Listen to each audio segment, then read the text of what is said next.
You'll have to turn your microphone on. All right. It's 1 p.m., so I'd like to call this meeting to order. Just a point of order, as Deputy Mayor, I am going to be running this meeting today. So moving on to item 2, acknowledgement. The town of Rocky Mountain House wishes to acknowledge that the land we are gathered on is Treaty 6 territory and a traditional meeting ground and home for many indigenous peoples, including the Blackfoot, Cree, Saulteaux, Stoney, and Métis. So moving on to item 3.1, adoption of the agenda. Does anyone have any additions to the agenda? Councillor Auld? I don't have an addition, but I would like to move our in-camera session to the next meeting where all of council is present. That's okay. Thank you, Councillor Auld. Any other additions to the agenda? No, so I am looking for a motion for someone to adopt the agenda as amended. I'll make a motion to adopt the agenda As amended? as amended, please. All in favor? That is carried. Moving on to the delegations. We have a delegation from Smoky Lake County, Mr. Kyle Scholl.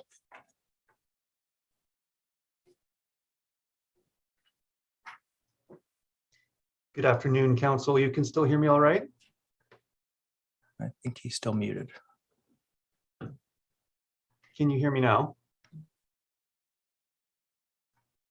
Hello?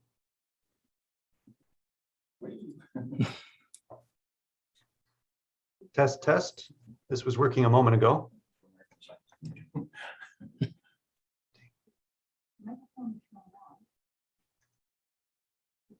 Your microphone is showing that it's on, Kyle, so I feel like it's a loose connection on your end somewhere. Is this better? Not as much. That's frustrating. Hello, test. We do see your screen, but now you are showing as muted. Oh, I think there's a delay in the transmission. We can still hear you, or see you, but not hear you. If you like disconnected and reconnect the meeting with that, maybe. Yeah. Do you want to try logging off and logging back on? Okay. And we'll be right with you. So we will just give it a moment for Mr. Scholl to re-engage with our Zoom call, and hopefully he'll have audio this time.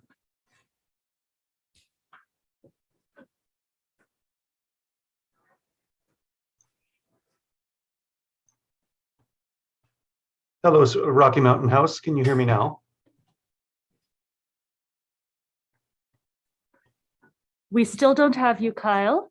Okay. I'm going to call you and get you on our speakerphone in the room. We just might be a little bit delayed if the chair chooses to move to the next agenda item, but I don't want to speak for him. I just want to let you know what's happening here. Thanks. Let's give this 30 seconds. And if we can't, we'll just move on to the next agenda item.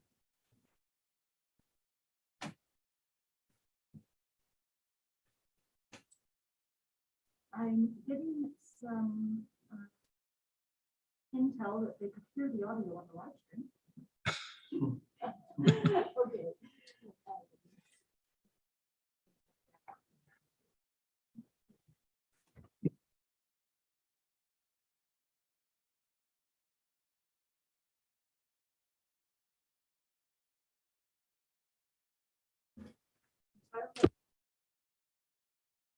Yep, I'm just going to move on, and we can do go past delegations, move on to item 5.1 and adoption of the previous minutes. Has everyone had a chance to review the minutes of the December 21st meeting? Okay, is there any errors or omissions that anyone can find? Okay, so I am looking for a motion to adopt the minutes of the December 21st meeting as presented. Councillor Hutchinson, I'll adopt the minutes as presented. make a motion to adopt the minutes. I'll Yeah. adopt that too. Thank you. I'll make that motion. Okay, all those in favor? And that is carried. So it looks like we have audio on our presenters, so we will go back to item 4.1 to the delegation. Okay, so you've just been called on. I'm going to increase the audio. Please do share your screen because we have no problem seeing you, and that way your picture and voice will be in sync. Okay, superb. And I've turned down the audio on my computer, so hopefully you're just hearing me through the phone. And I apologize for the technical difficulty, Town Council. We did have it just working a moment ago, so I do apologize. I'm not sure if you'll be able to interrupt me, but please feel free to do so. I'll get my presentation up now. Is that coming through all right? Yes, it is. Okay. Thank you, everybody, and I'll try to be very timely. I know you've got a full agenda before you, and I appreciate the opportunity to appear before you through phone and through virtual this afternoon. I'll just call up my notes here and we'll get underway. Essentially, we're very pleased on behalf of Smoky Lake County to provide an update on this work, which we've been before Town Council once or twice in the last year and a half previously, because there has been some exciting progress as well. Essentially, I'll be speaking with you for the next 45 minutes. No, I'm just kidding. I'll try to keep it very short and answer any questions, maximize opportunity for questions. So this is just an outline of what we'll be covering. Some of you may be familiar with who Smoky Lake County is and who I am specifically, having been here before, but for some new faces on council, congratulations on election or re-election, as the case may be, since October. Myself, normally I would be joined by my boss as well, Jordan Roog. He's actually in our own council committee of the whole at the moment. So you're just with me this morning or this afternoon. I also am a former kayak guide and currently sit on the board of the North Saskatchewan Watershed Alliance. Here you see our beautiful Smoky Lake region, which is actually just a short two-day canoe ride downstream of Edmonton. I'll provide a little bit of background as well, and I'll try not to be too repetitious for those who've heard it before, but for the new faces, Smoky Lake County in part took on this project, the Heritage River Initiative, stemming from some of the work around our National Historic Site, actually, the Victoria District, which is along the banks of the North Saskatchewan. You see here represented historic river lots as well as Ukrainian heritage. And this designation, having occurred in the early 2000s, has been actually a source of pride for our community. We also have the local Victoria Home Guard to thank for a lot of their advocacy work around this area. And more recently, Métis Crossing actually has seen a new $40 million investment as well for visitors and cultural interpretation. And I'll talk a little bit more about that. By way of an update as well in terms of what the Canadian Heritage River System, CHRS, is. Again, for the new faces, it's a national program comprised of representation from the federal government, provinces, territories, and local communities. It is non-legislative, which means that there's actually no red tape or regulations that come into effect by virtue of participation. It's really a program more so aimed towards cultural interpretation, storytelling, placemaking, and of course, drawing visitors to this cherished feature on our landscape as well. One of the three motivators behind, again, why Smoky Lake County has undertaken this work has to do with our economic development strategy, which is a partnership among the town of Smoky Lake County and Métis Nation of Alberta to, as I mentioned, radiate the economic benefit from Métis Crossing across the entire region. We're really interested in establishing new relationships and growing existing ones, in creating these itineraries, corridors, visitor nodes, these sorts of things as well. And a lot of that has to do with cultural, agro tourism, certainly interpretation, and this is where this program comes in terms of stewardship as well, is that people care about the things that they interact with and appreciate visually, and that is the North Saskatchewan River as well. You're pretty familiar with where the river is. It's at the bottom of the hill, pretty much. It does flow across 16 municipalities across Alberta and into the province of Saskatchewan. And so it's a partnership among these municipalities that has propelled us in this work to date. Basically, Alberta did not initially join Heritage River System. We joined a little bit later in the 90s, 1994 to be exact. And at that time, the province had commissioned a study to look at possible candidate rivers for inclusion to the system. The North Saskatchewan was identified at that time as being the prime candidate. Since Alberta joined in 1994, actually only one river outside of the national parks has obtained recognition under the system, and that is the Clearwater River, which flows actually from the east into the west, into the province of Alberta from Saskatchewan, and where it finds its confluence with the Athabasca River near Fort McMurray. And so that designation having occurred in 2003, the North Saskatchewan Watershed Alliance actually had begun work on this project and did successfully complete a background study known as The Story of This River is the Story of the West. And so that was fresh on the heels of the Clearwater River again being designated. However, that work did kind of hit pause.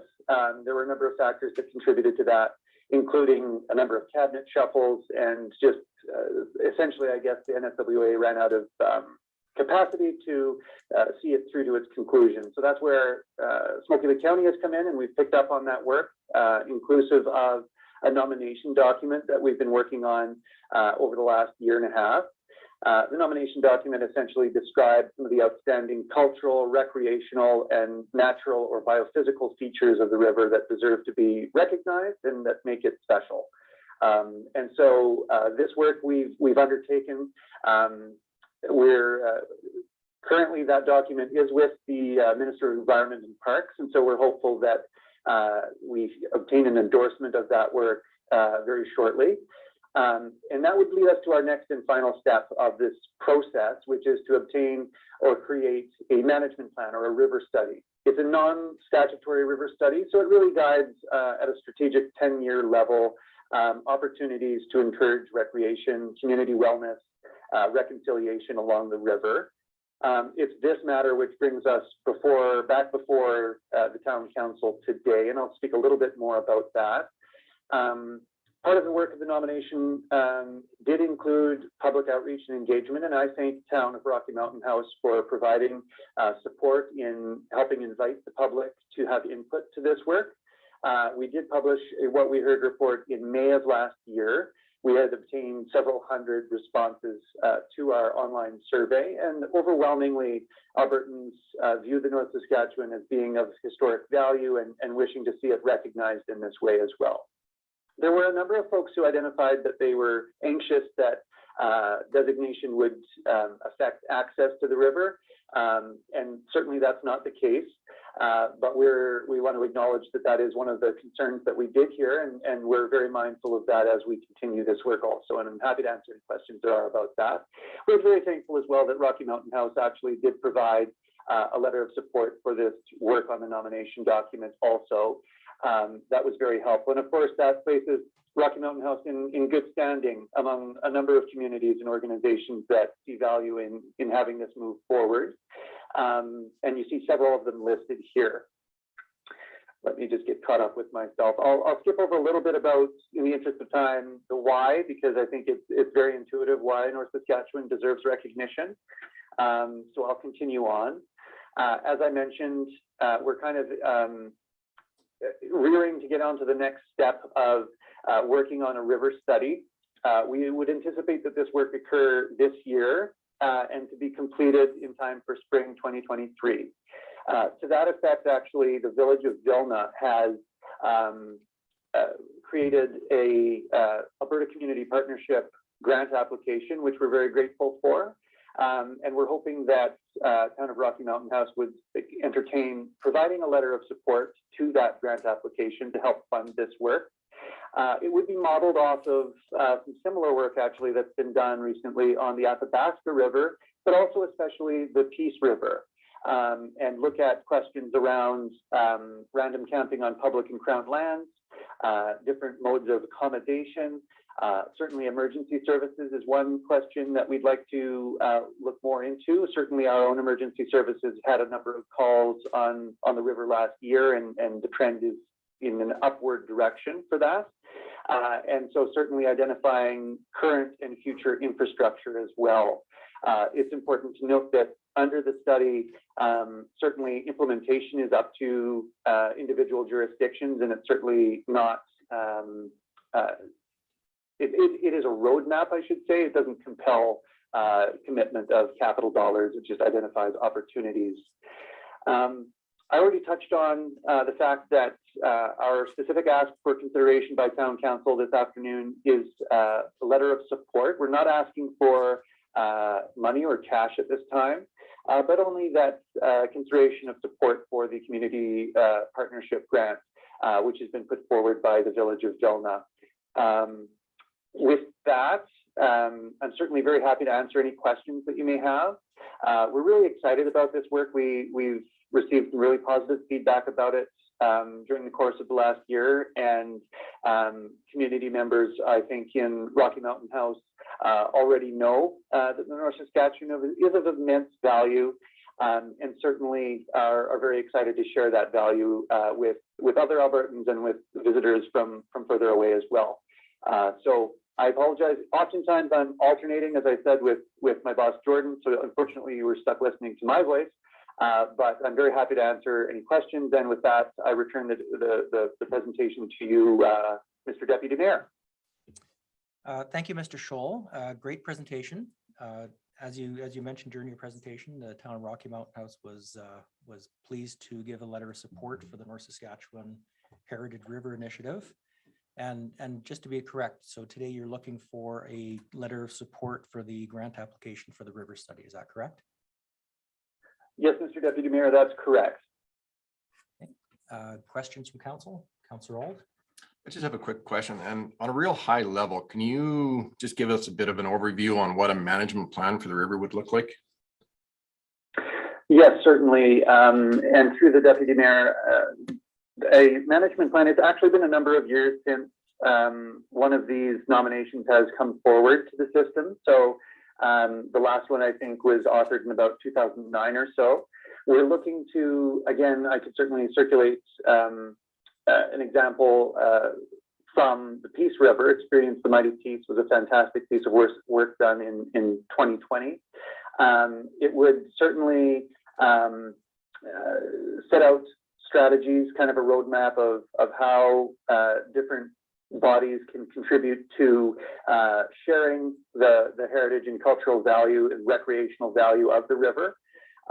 It could involve items like creating itineraries and routes for overnight camping, updated maps, these sorts of things as well. And certainly emergency response times, as I mentioned earlier, is one item. And certainly for our context in the Northeast, our nearest boat to access the river from an emergency services context would have to come either from Fort Saskatchewan, over an hour away, if they left at the time when the call was placed, or Cold Lake, which is even further. And so it's some of these questions that the study would look at. Certainly, we're also very enthused to spend quite a bit of emphasis towards acknowledging traditional and Indigenous knowledge also, be it surrounding sacred sites or ceremony, traditional uses as well. So these are all elements that would go into the management plan. If Town of Rocky Mountain House is interested, I could also provide context that we'll be looking to involve supporting parties in that process through an advisory steering committee. I don't think that necessarily needs to make its way into the motion, but this would be just an administrative steering committee to provide input into any request for proposals or anything of that nature, so that we capture all of the elements that we really want to look at through this study. So I hope that begins to answer the question. I just have one more quick question. Would this society have any input if there is proposed development in these eastern slopes? Like, for example, Ram Coal, would this association have any input in something like that? So that's a fantastic question, and I appreciate it very much. Certainly not. This is a non-regulatory designation. And so any of the decision making around, for example, coal is handled outside of a program like this.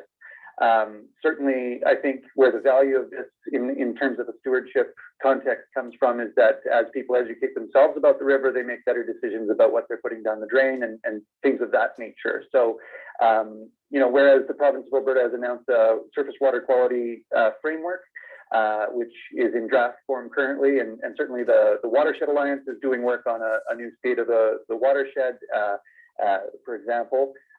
There's a huge body of work surrounding you know, regulatory decisions. This designation doesn't affect anybody's land use bylaw. It doesn't affect any regulatory decisions. It's a vehicle for encouraging the visitor economy and things of that nature. So the short answer, I guess, if I was to sum it up, is no. Thank you very much. Are there any other questions for the delegation? Councillor Fraser? I guess more a statement.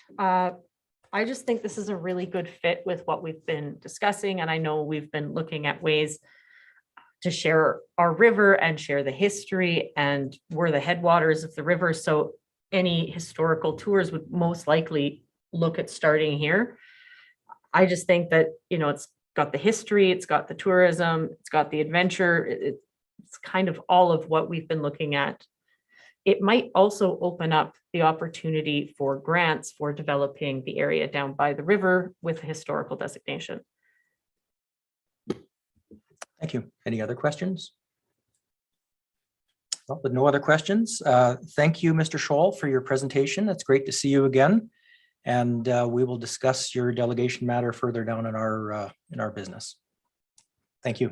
Thank you for the time, Town Council, and I appreciate it. At any time, if any of you have any questions, you're always very welcome to get in touch with Reeve Haliski or myself. And best of luck with the remainder of your agenda this afternoon.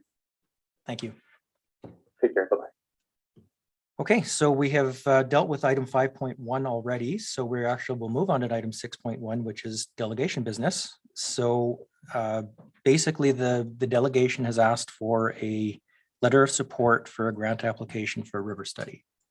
Discussion on that matter. Councillor Auld.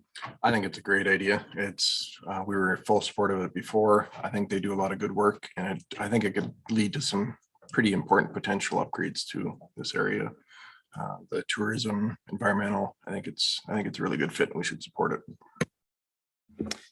I agree. There was, you know, a lot of thought put in the letter of support we gave them the last presentation, and this definitely fits our mandate. So I think it's a very good idea.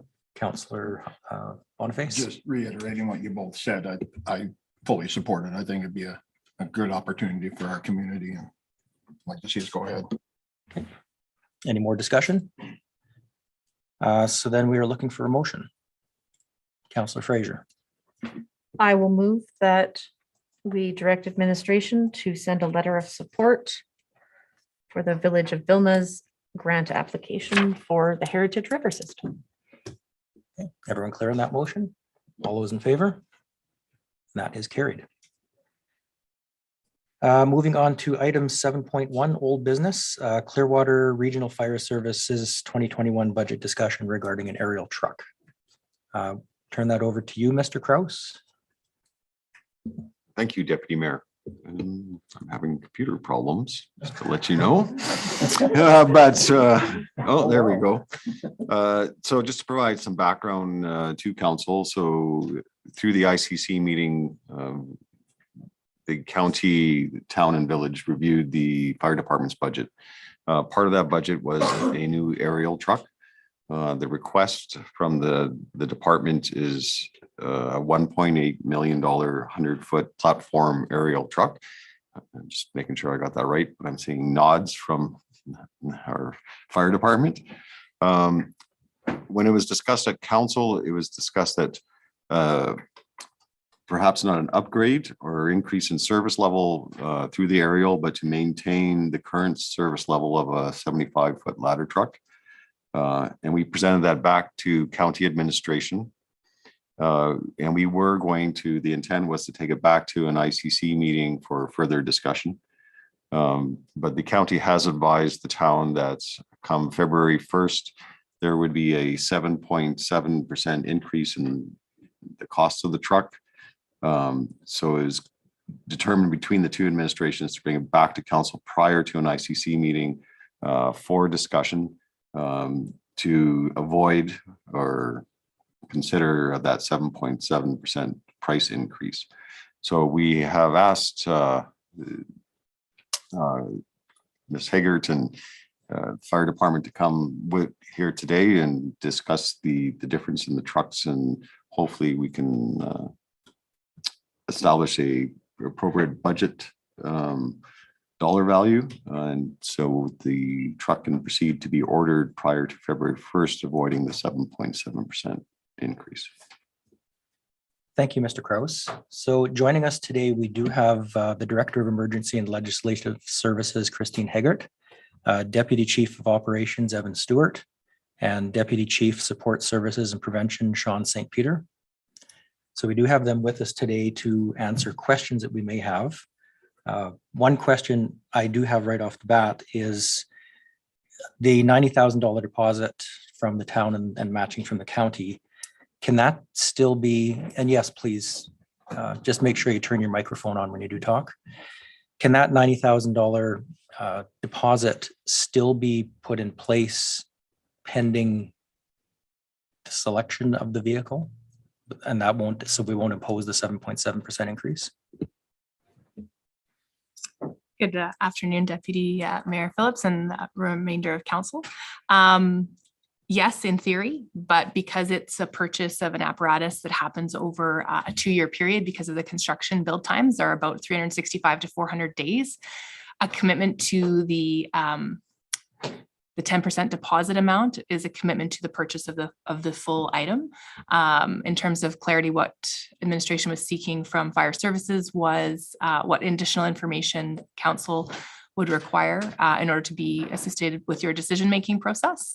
And we do have our subject matter experts here to answer any questions that you have related to the apparatus itself. One other question before I get to council was, what is the cost difference between a 75-foot ladder truck and a 100-foot ladder truck? Do we have that information? We have rough information, and I'm going to pass the microphone off to one of the two deputy chiefs to answer more specifically. When the committee looked, and when I say committee, it's the apparatus and equipment committee that Regional Fire Service has, where they have input from all of our 5 stations.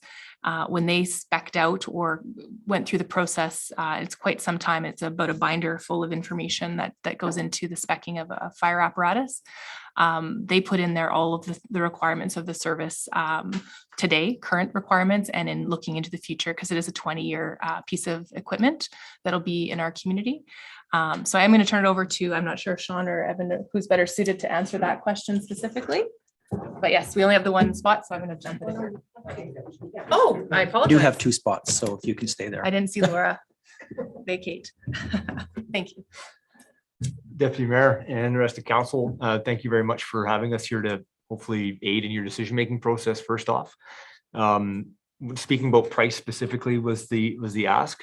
The 75-foot aerial truck we have right now, straight across replacement, is 1.2 million to 1.5, depending on how quickly we would pull the trigger on that truck and availability on different vendors, essentially. That's a rough budget estimate. So again, that would be a 10% deposit of that cost shared by the town and county, and then the remainder of that cost in the 2023 capital budget, 50-50 town county. So the 100-foot truck, is that 1.8 million? Is that the actual number, or is it a range of prices on that one? So we obviously been working with fire truck manufacturers quite a bit in the last few years. We've had a lot of apparatus reaching their life cycle. So this price estimate that we have for the current request for 1.8 million is actually a fairly concrete number. That truck was spec'd by the fire truck manufacturer to meet our needs and all of the items that we've been placing in our current fleet, essentially. So things that are already in our fleet plan. And that number was actually just short of the $1.8 million, including dealer discounts and a few other items as well. Does council have further questions right now? Councillor Boniface? How often does our current ladder truck get used in a year? Well, not having the exact numbers in front of me, Counselor, I don't want to, obviously give council an incorrect number, but that truck is considered a frontline apparatus for not only Station 60, but also for the rest of our fire service. That truck is, responding to any structure fire we have. Last year, we had roughly 30 structure fires in the area.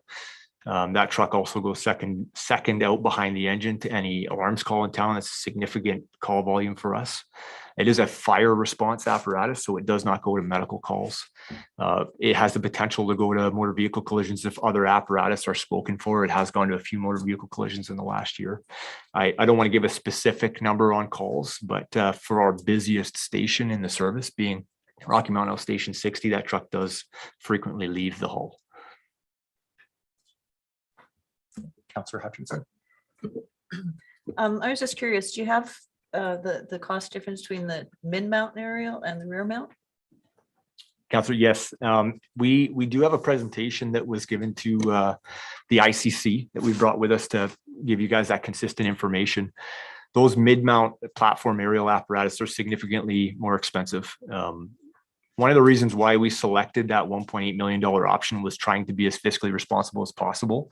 I will be honest with council that all of our needs and all of our wants as a fire service would be addressed by a mid-mount aerial platform, but that truck, generally speaking, is $2.2 to $2.4 million in cost.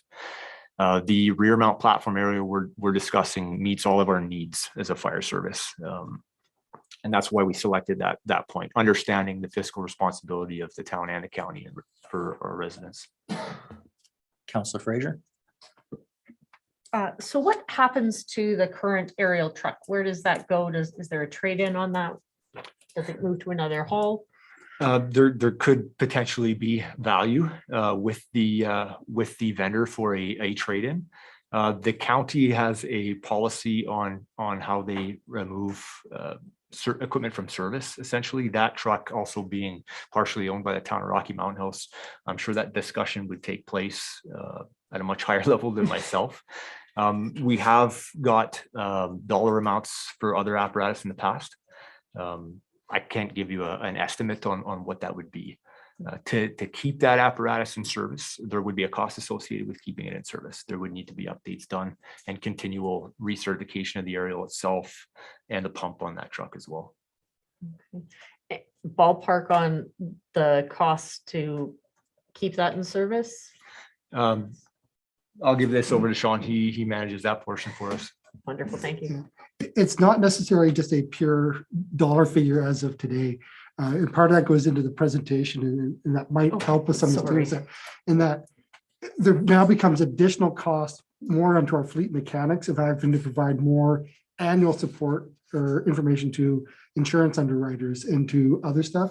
And there's a requirement for upgrades of the current truck to meet current standards because of the age of the truck as well.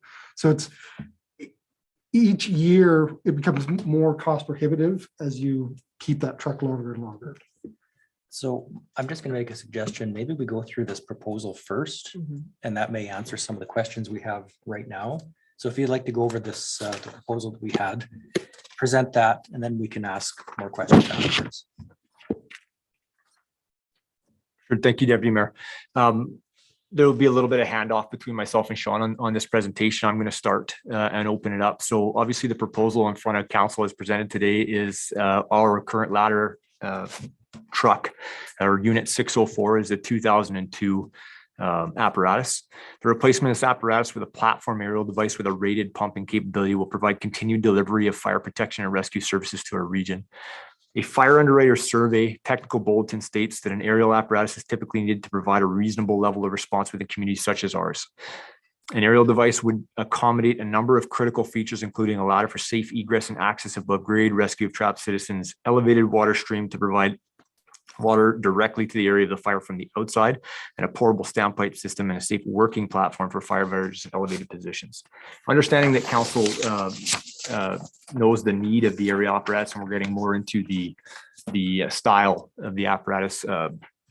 Some of the things that will indicate is our needs assessment. So speaking about the next page in the NFPA Fire Protection Handbook, the 20th edition, cites quite a bit of information. Now, the National Fire Protection Association is an American body, but it is widely recognized as industry best practice for the fire service.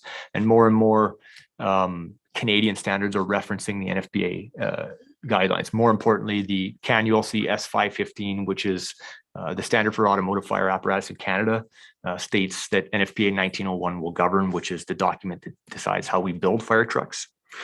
The Fire Protection Handbook talks about 3 different types of occupancies: high hazard, medium hazard, and low hazard. And in every one of these hazards, as you can see, they recommend having aerial apparatus to respond to these calls. And Sean is going to take you guys through some information on our Flutter Renderer survey. The page that I'm looking at is the graph with the FUS rating information on it. And it basically, Rocky Mountain House falls in that medium-sized cities category. So basically, because we have a population over 1,000 people, that's where we would fall. So with that current truck at 2002, it's now at that 20-year life cycle. So at this point, for the insurance companies, they no longer look at that as an active real fire truck. It's just a big chunk of metal that does move water, but they don't actually calculate it within their requirements. In order to be able to maintain that truck in service, basically what that does is there's requirements now that on an annual basis, we have to provide the FUS underwriters detailed reports from our mechanics, basically every day that that truck is out of service, how long it's out of service, the actual costs of mechanical work, repairs to that truck. They want to know, when are we actually replacing that truck?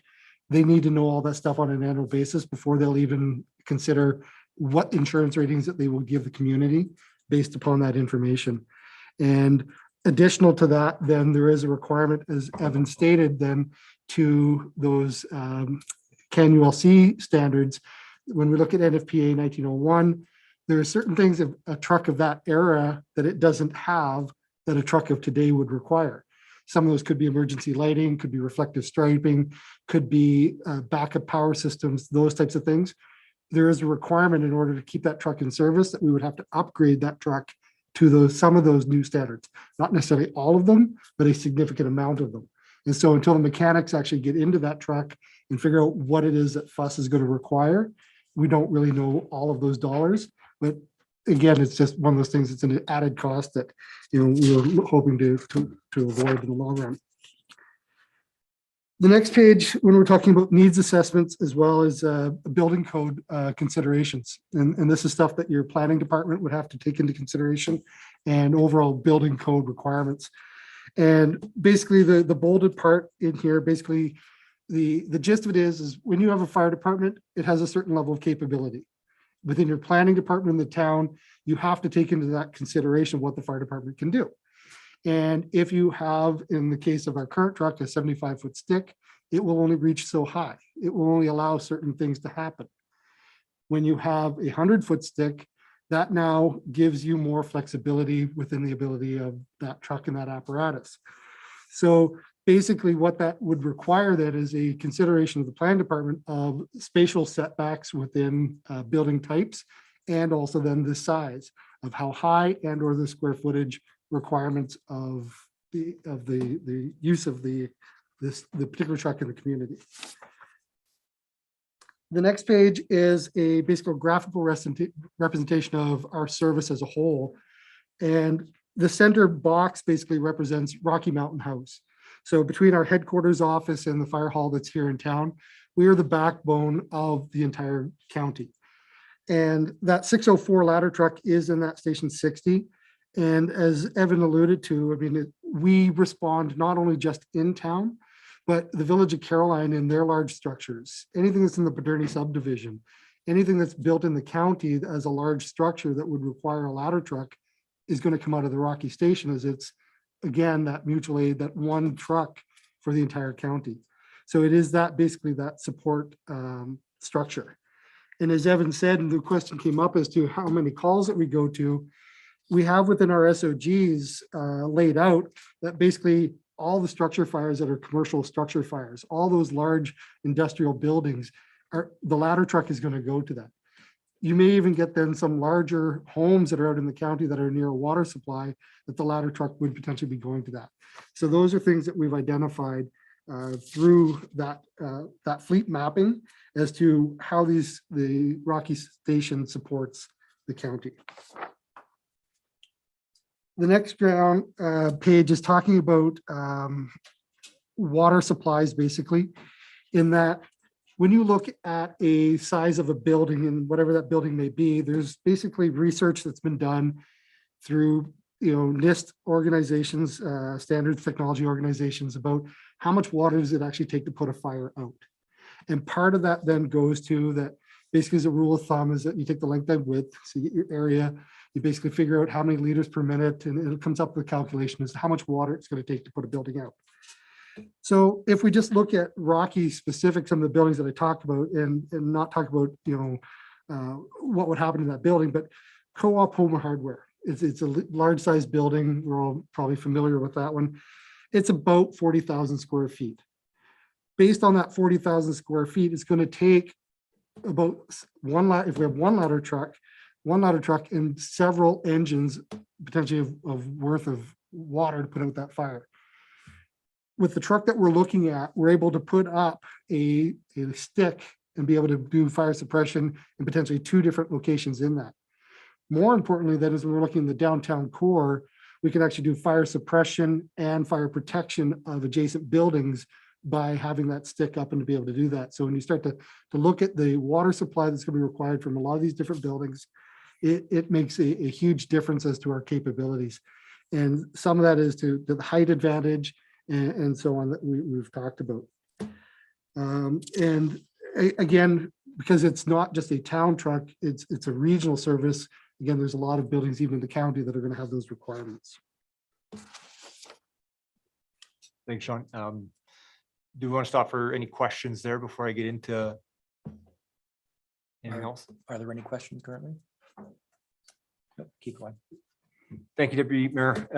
So the rest of the presentation is going to really get down into what I think council wants to discuss here today. The current limitations of our current aerial apparatus. As Sean pointed out, there's a lot of things that go into the information that we recommend to councils on the types of needs that we identify as the fire service. One thing I want to really focus on is that the truck we currently have is a 2002. So we've been operating that apparatus for 20 years now. It's been, very evident to us what our limitations are with that apparatus that we like to address from a firefighter safety perspective and a fire operations perspective for effectiveness. I want to make it clear to council that regardless of whether we get a 75-foot straight stick or a 100-foot tower ladder, that doesn't change the level of service that we're providing at all. All that changes is our ability to conduct operations in a safer, more effective manner on the fire ground. It's got nothing to do with changing a level of service. So our current 604-inch limitations, as everybody is aware, it's got a 75-foot ladder. So that's 75 feet of vertical reach at a specific angle from the ground when it's deployed. It has 2 stabilization jacks at the rear. It has 1 elevated waterway with 3 inches capable of flowing about 1,250 US gallons a minute at the tip.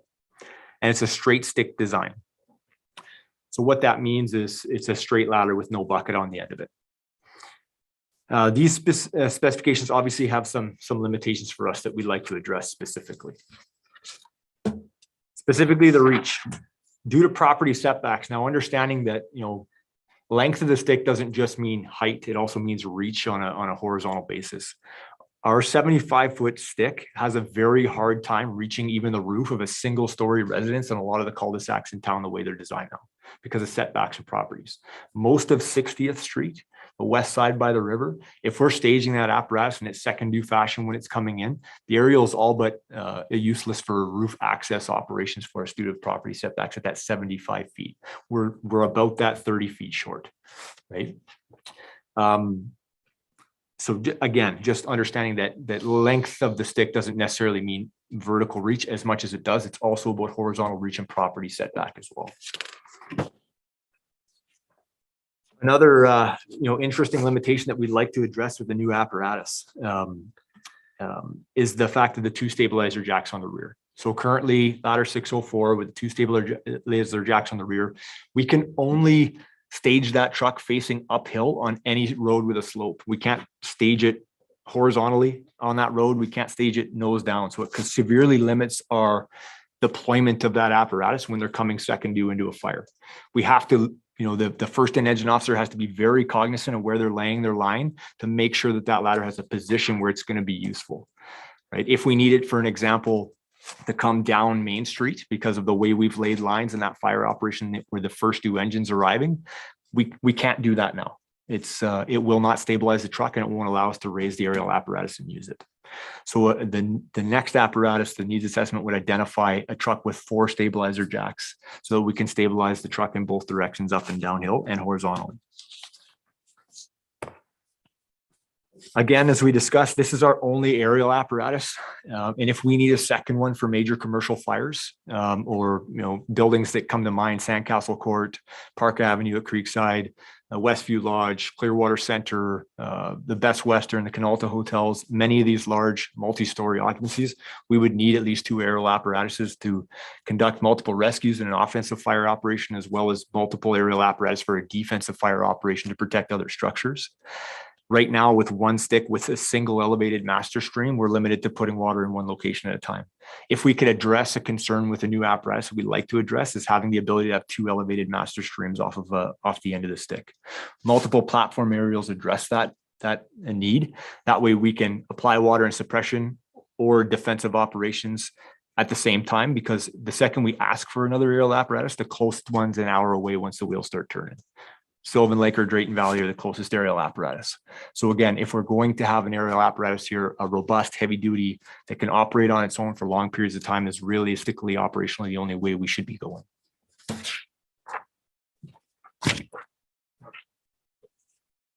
This one here, the next page talks more about the straight stick design versus the platform bucket itself.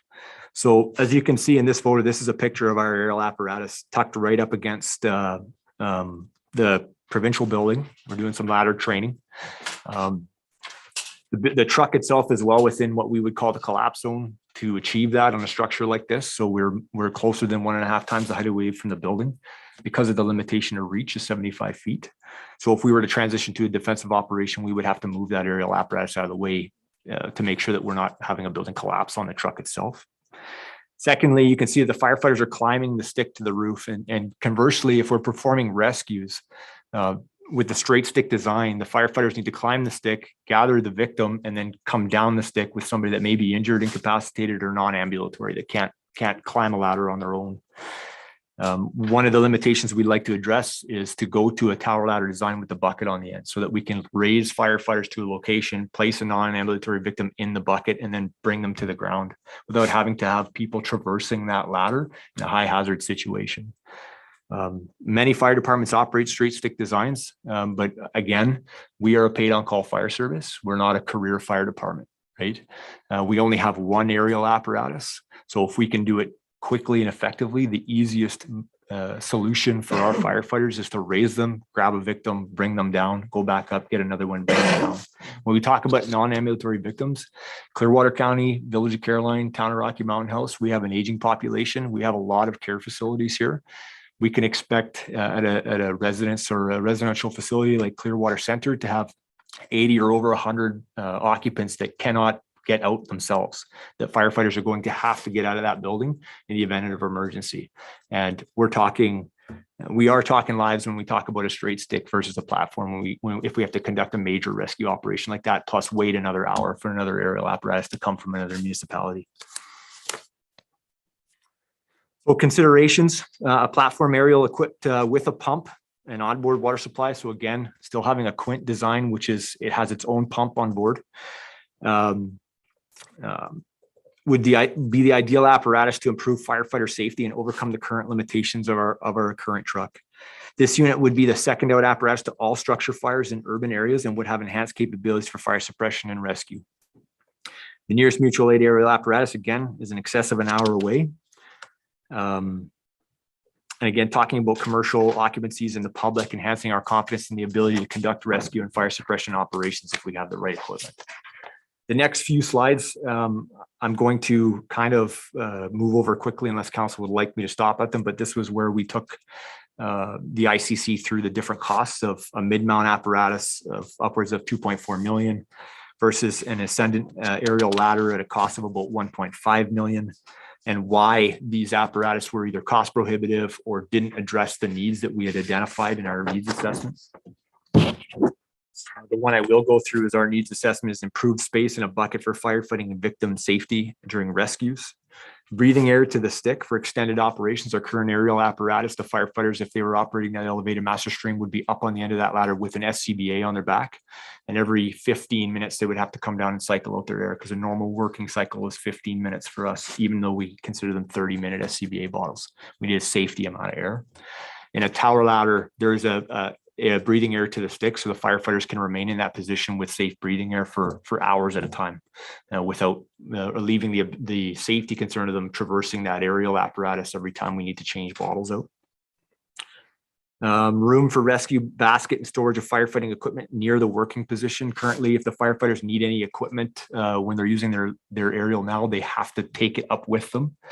Most elevated platform aerial devices have storage at the tip for stuff like saws, rescue baskets, etc. So it's already there when it gets put into place, so that the firefighters go up, they have everything they need to conduct their operations. Again, the ability to have a larger waterway supporting multiple elevated master streams. Again, that's a need where we figured that having the only truck within an hour, it would be prudent for us to be able to fight fire in multiple locations from that apparatus. Greater wind and ice ratings, as we can see with our current weather yesterday. We live in an area where not every apparatus manufacturer and design meets our needs here. We have high winds, we have high ice loads. And this, the truck we're asking or presenting to council would increase our wind and ice ratings from our current design. Greater flow ratings and the multiple stabilizer jacks. So this truck that we're proposing, the council has 4 stabilizer jacks, meaning we could stabilize the truck uphill, downhill, side hill on places like Main Street or any other area with a grade in the town of Rocky Mountain House or in the village of Caroline or Clearwater County. There is quite a bit more information here for council with different designs of trucks. Again, we kind of go through list by list the different types. We landed on the rear mount because it provides us the minimal amount of crossover training from the type of aerial apparatus we have. It meets our needs. It increases our level of safety and effectiveness for firefighters and fire operations, and it is most fiscally responsible in that manner. I'm going to pass it over to Deputy Chief St. Peter here now, who's going to speak to some more specific firefighter safety concerns that we'd like to address.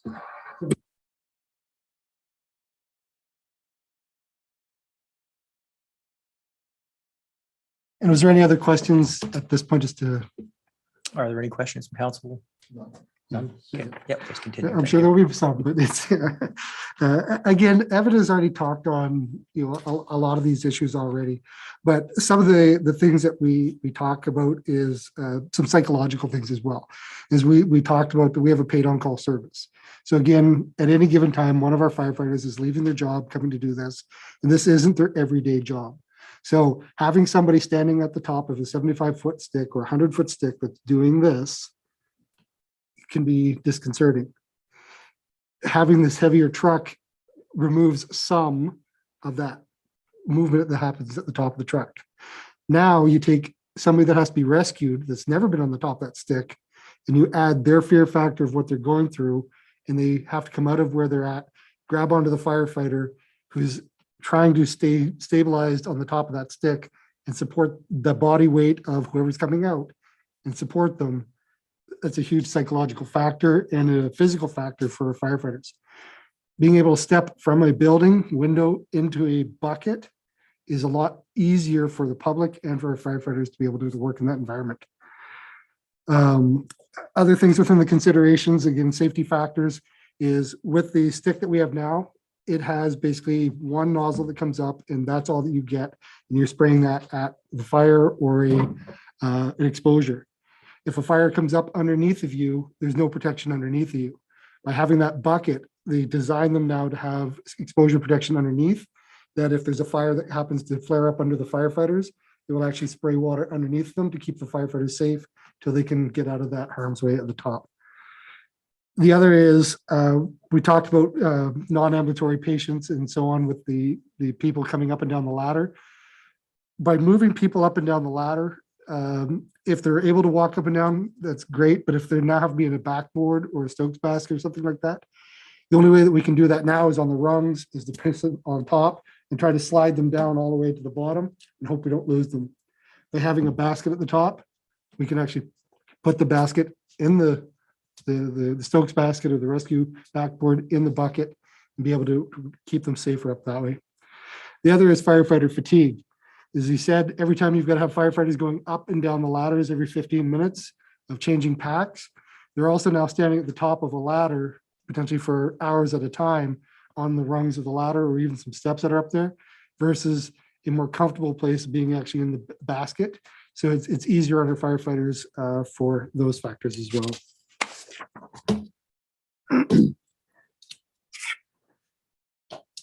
Basically do something over the next one, because again, some of the stuff you can read, but we've already covered off a lot of it as well. Extended work times and so on. Aerial device benefits. So basically, what we've talked about earlier again is the square footage of the building and standard attack lines and so on like that. And a lot of different uses that we could put this to use, whether it's structural protection, being able to reach, the picture shows here, this is down at Waterton, them putting up sprinkler protection on top of infrastructure and so on. Those are different things that we could put into practice a whole lot easier with this type of truck as well. The other part is when you're looking at the use of a ladder truck on fire, if there's a wall between you and I, Deputy Mayor, and the firefighters are standing on the ground or a lower stick, I'm going to lob water over top of a wall and hope I catch you. With a larger stick and a taller stick, I can actually get up high enough and see where you are and put water right actually where you are at, versus the hope that I'm getting where it needs to go. So there's a lot of considerations around that way when we went through all the studies of these benefits. Part of it as well is, again, without the stick, using the shorter stick, you know, it's just a lot more work of the firefighters on the ground of, like you said, moving equipment up and around and so on. Part of it also then was within the benefits is looking at the makeup of the types of commercial buildings that we have in the community and firefighter risk and so on. So whether it's in town, out of town, et cetera, when you're talking about these types of commercial buildings, we're talking welding shops, we're talking mechanical shops, we're talking different types of buildings that have a different fuel load than your residential structure. And being able to keep firefighters further away from these types of buildings, keeping just the water going in there and keeping our firefighters back is a paramount issue for us as well. Again, even though we have bunker gear on that can take thermal, you know, heats and so on, not that we put the stick right in the middle of the fire, but it's, I'm not burning a firefighter versus I'm going to be able to use the equipment that we have to be able to do that. And the equipment is designed then to take some of those higher ratings and those BTUs, where some of the lower designed trucks may not have some of those ratings, similar to the wind and snow that Evan talked about. Additionally, we looked at the pump sizes as well. Again, that 1250 flow versus the 2000 gallons. I think that's back to you to selection. And again, Deputy Mayor and Council, with all that's been said, obviously I want to kind of frame that back to the selection process was long. Trying to voice the concerns of the firefighters themselves too that operate this equipment every day is a big you know, part of why we're here to speak with council today. It wasn't lost on you know, fire administration or the firefighters that cost is a prohibitive item. We were trying to come to the table with the right information and let council make the appropriate decision on that. That is a council purview, of course. But the fire department is trying to put our needs and address those needs in front of council. That process brought us to that $1.8 million cost. That rear mount heavy duty aerial platform, for all the reasons just discussed, was we decided was going to address the needs of the fire service here to be able to serve our communities and our population. The apparatus would be procured through an approved vendor in the rural municipalities of Alberta or RMA purchasing program through Sourcewell. It meets the identified items in the needs assessment and is the middle ground for price point. Other comparisons are, there's some listed. No, keep going. Okay, there are some comparisons listed. Tabor Coaldale, for an example, has an ascendant aerial platform. That's that $1.5 million price point. Some of the differences that they have over us is they're a very flat terrain municipality. They don't have the grade issues that we have when we're talking about the ascendant only having rear stabilizer jacks versus the 4 stabilizer jacks to go uphill and downhill. A small number of tall buildings or large square footprints building. They do have some, but not anywhere near as much as Clearwater County and the town of Rocky Mountain Hills do. And they have limited rural rescue requirements. They actually no longer provide service to the rural municipality of Tabor. Sylvan Lake, very close to where we live. Again, hilly topography, like our local areas, similar weather concerns. They have the platform aerial, heavy duty rear mount platform aerial that we're presenting to council. They have a very similar truck to what we're presenting. The municipality of Airdrie has one of each. They have a smaller one and one of the larger heavy duty aerials. Again, the differences between Sylvan Lake and Airdrie and us is Sylvan Lake, if they need another aerial apparatus, there's 3 more in the city of Red Deer. There's another in Lacombe, very close by. They can get many very quickly, and Airdrie is well supported by the city of Calgary. They have unlimited resources at their disposal within 20 minutes. We're not that lucky. We are considered a more remote municipality when it comes to managing emergencies on our own. And this would be the only aerial apparatus within an hour when the wheels start turning, basically, from the time we ask for help. That brings us to a conclusion. And again, we'd like to field any questions that council has, and also Christine's available for some other points as well. Thank you for your presentation. First of all, thank you very much for what the fire department does for our community. It's a tough job. You guys do a very, very good at what you do, and we thank you for your service. I think probably the biggest thing to clear up is we're not in opposal of getting a new aerial truck. The biggest question on the table is whether we need a 75-foot or 100-foot truck. The old truck is obviously, it's done. It's past its date. It's time for a new one. So we're not saying that we don't need a new one. It's just a matter of budgeting and what makes sense from our budget point of view. So questions, Councillor Boniface. I have several questions for you, actually. The first one, why I appreciate you being fiscally responsible and thinking this through and basically coming to us and telling us the 1.8 suits your needs. One of the things I've noticed through the years, both in towns and businesses, if we make do today and we don't plan for that down the future, sometimes the money we spend today, we're not spending it down the future because things only keep going up. So what I'm asking you honestly is, you have another one here that's $2.4 million. Does it last any longer or do any better than the 1.8? Because if at the end of the day, spending $600,000 more means that in 30 years from now, we're not having to replace this unit, or 10 years from now and have to spend another millions of dollars again. I'd like your ideas on that. Deputy Mayor, to Councillor Boniface, very subjective answer for you. That would be very opinionated of me to really get deep into that one. I know that the $2.4 million option, what I can tell you is that truck would still need to be replaced in 20 years. It doesn't change the replacement cycle of that apparatus. Realistically speaking, the placement of the stick being in the middle versus in the rear, what that allows us to do is pull into a cul-de-sac, essentially nose in, and not lose the 40 feet length of the stick for the truck without having to turn around and back it in, causing more staging concerns. We can do that. It adds a requirement to our firefighters. I I would say that the ICC recommended the $1.8 million amount after the presentation we gave. I would conversely go the other direction, Counselor, in that if we don't spend the appropriate amount now, 1.8 meets our needs. But if we only replace what we have versus address our gaps in capability now, is we could be back earlier than 20 years to be where we're at today. And the $1.8 million truck today is, we're seeing an 8% increase, almost 7.7% increase annually on fire trucks right now. So you're right, spending the right amount of money now today and make sure that we're not coming back later to spend more. The only answer is that it would still be a 20-year truck. Do you have further questions? Yes. You talked about the air mount.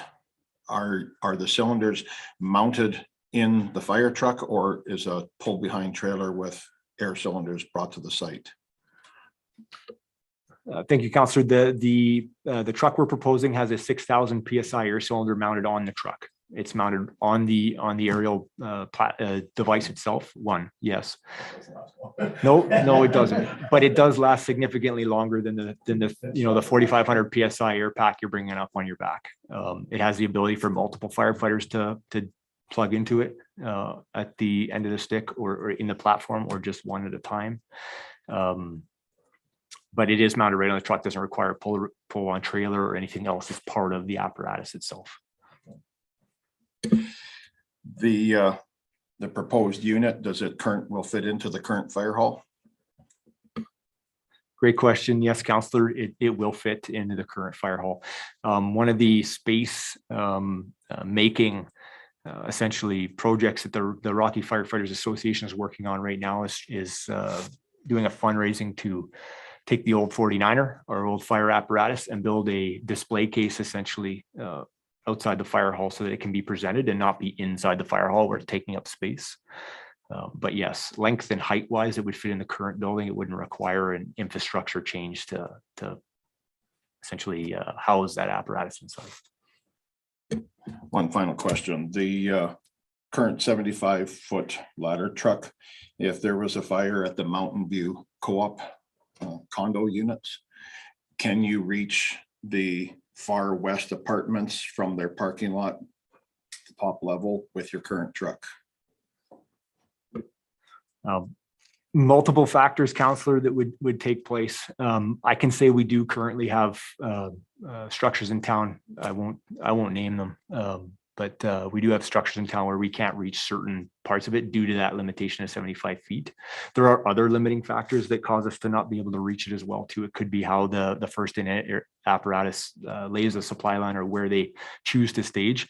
That's something we can address. We can move things out of the way. We do have other apartment complexes where power lines and et cetera can severely limit our ability to reach stuff. Short answer is there are buildings in town that we can't get to where we need to with the 75-foot stick currently. Councillor Fraser, do I see your light on? Yes. Okay. So the truck was purchased a while back before you or me were here. But over the years, I've heard some discussion about whether there should be an aerial and the argument was always, well, we needed the 75-foot because it would allow us to hit every building that was 3 stories high, which is the only height that we were supposed to be able to build because of the airport and the helicopters. Has that changed? Was that old advice that has been updated?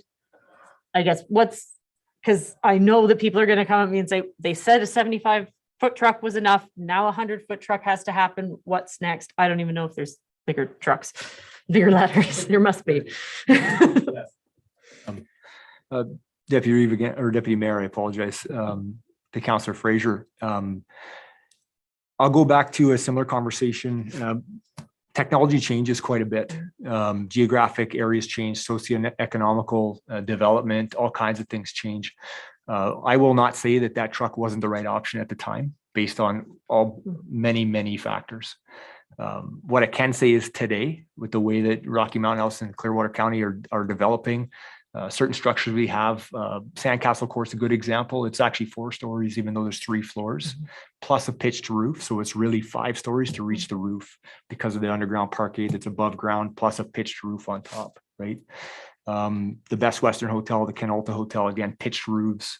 Park Avenue at Creekside, a pitched roof, that those add a full story to fire department operations. So when we're talking about stories, it's not necessarily just livable stories. There's many other considerations we're talking about height and reach. We do have a lot of buildings in town that are plus 3 stories here. The new women's shelter is an example, right? The elevator housing on top is much higher than 30 feet, 3 stories.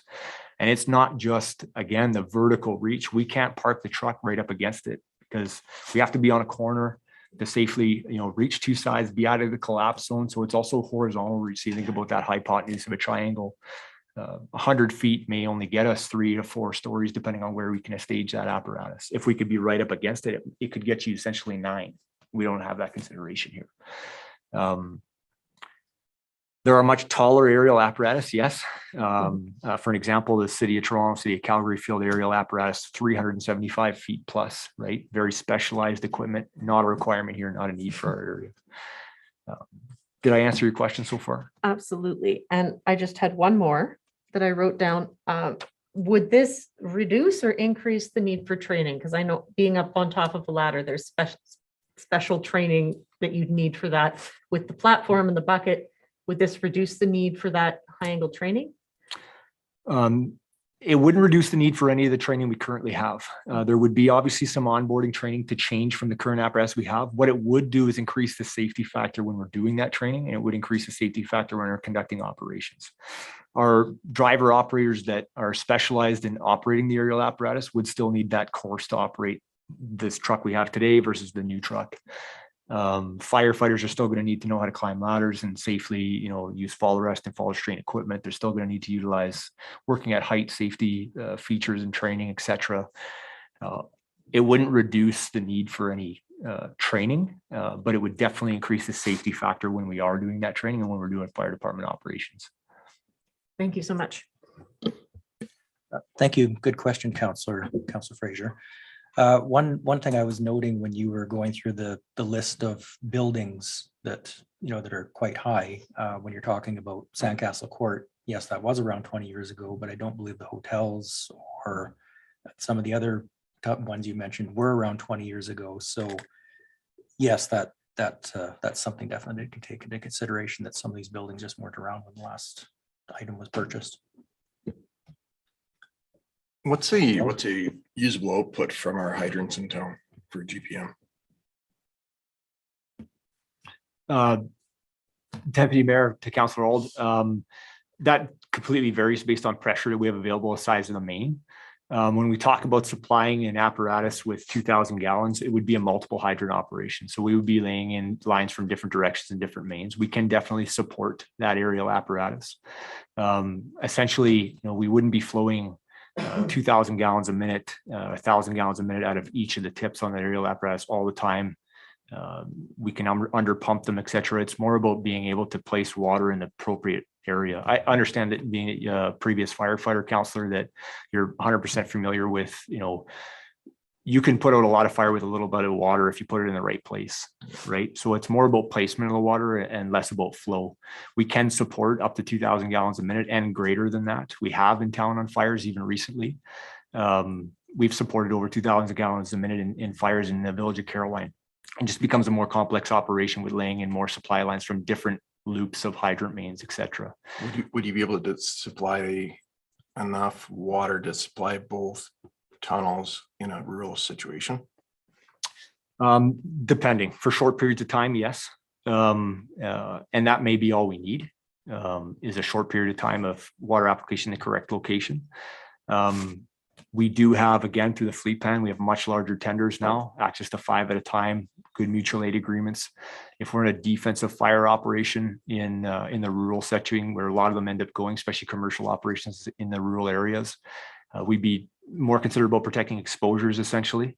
And using that stick in a limited capacity where it's under pumped to get the water where it needs to be, maybe all we need. I think of rural fire situations, because it does end up being rural for us, is talk about some of the infrastructure in the hamlet of Leslieville, for an example.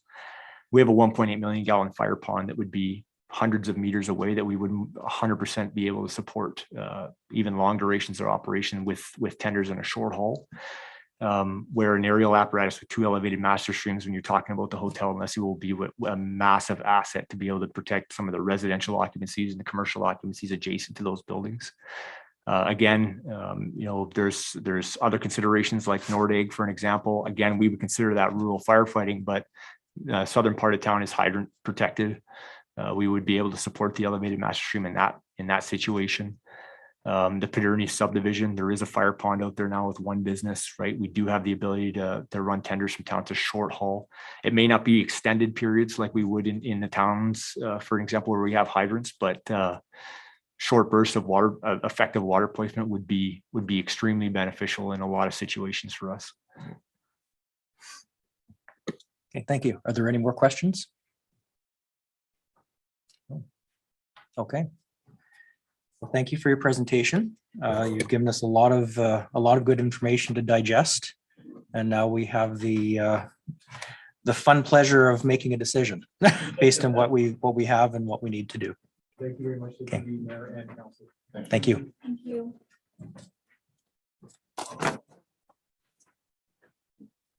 Okay, so we'll just let the delegation be on their way here and then we'll discuss the matter. Do we want to take a 5-minute break here? Okay, we'll take a 5-minute break and we'll reconvene in a bit.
Okay, so moving back on to item 7.1, the old business of the aerial truck.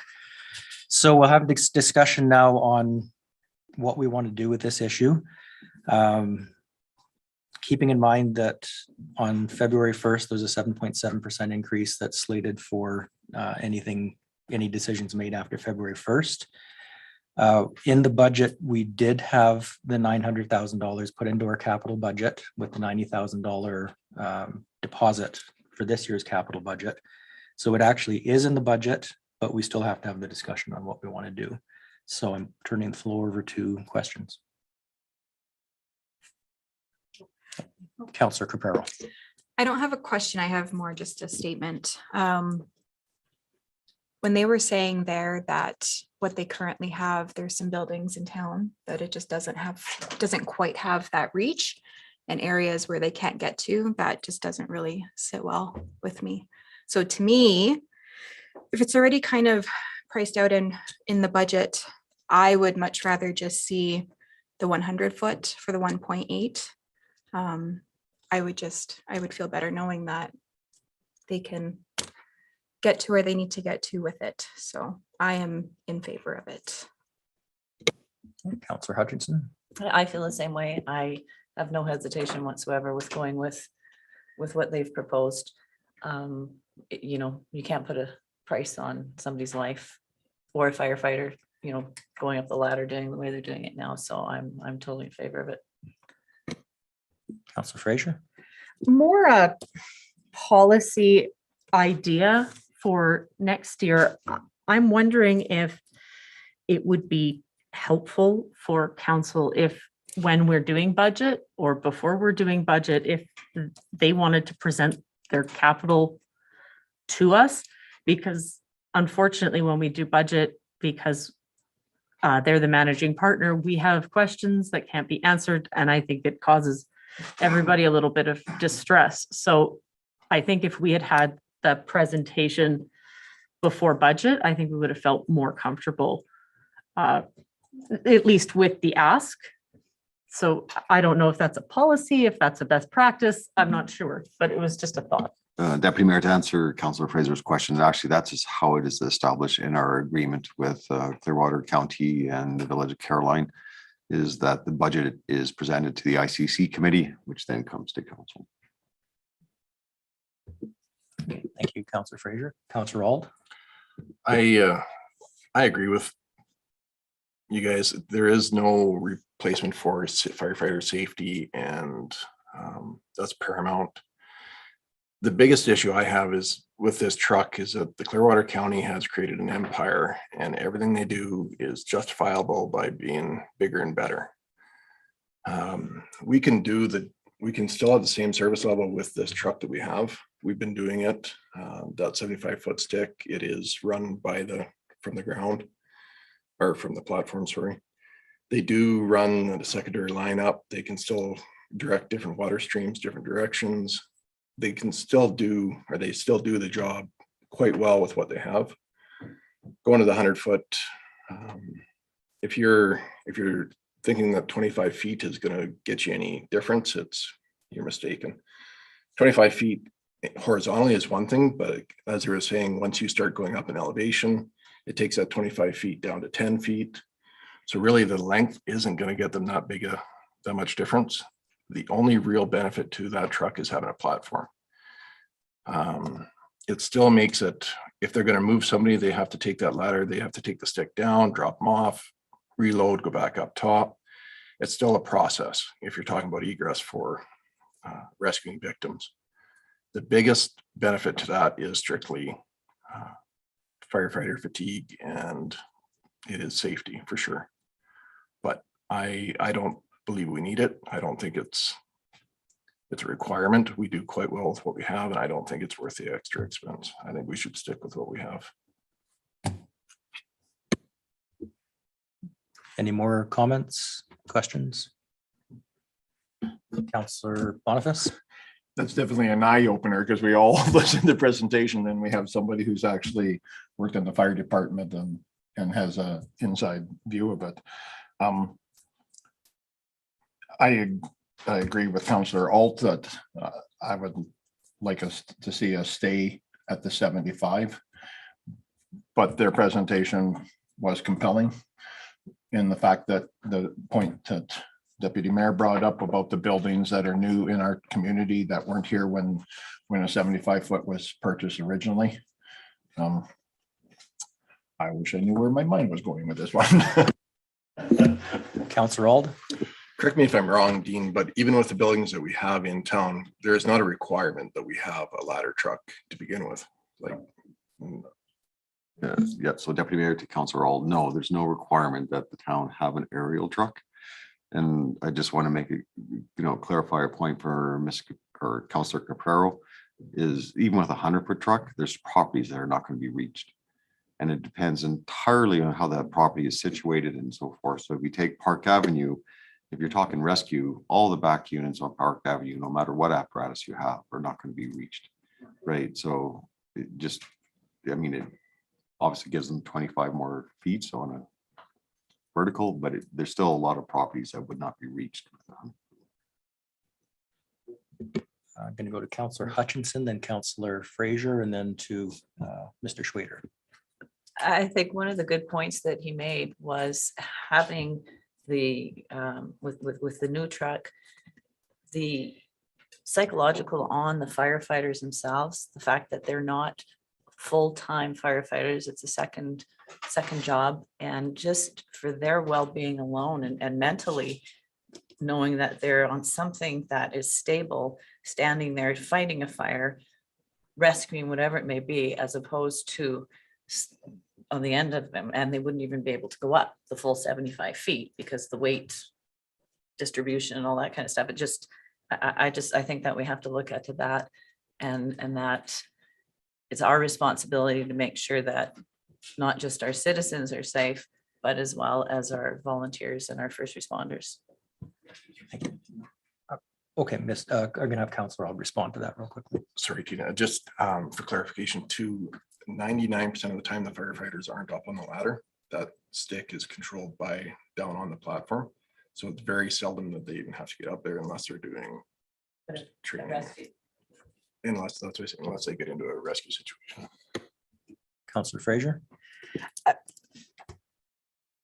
I understand the argument for the bucket, but I don't understand. So I don't understand the difference between the 100-foot and the 75-foot because mathematically that's not giving you a lot more reach.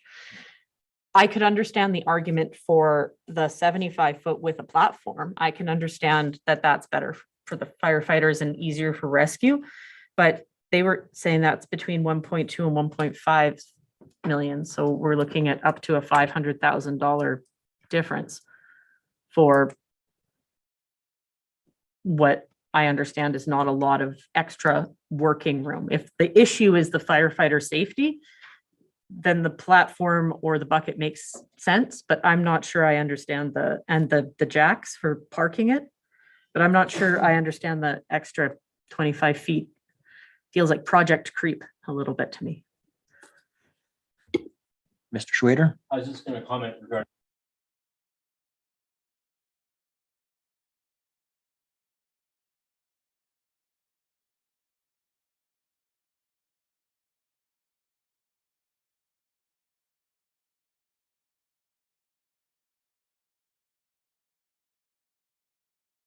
So that's 6 stories, is that correct? Yeah.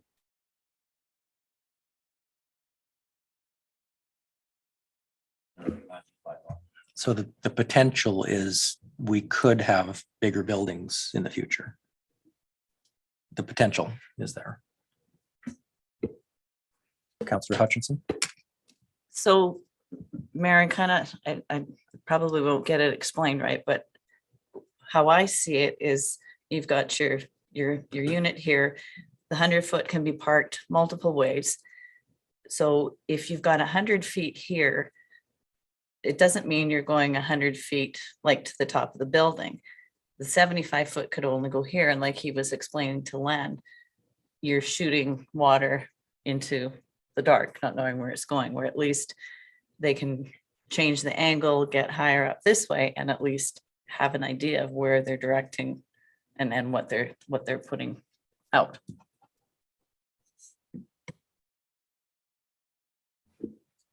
Okay, more discussion?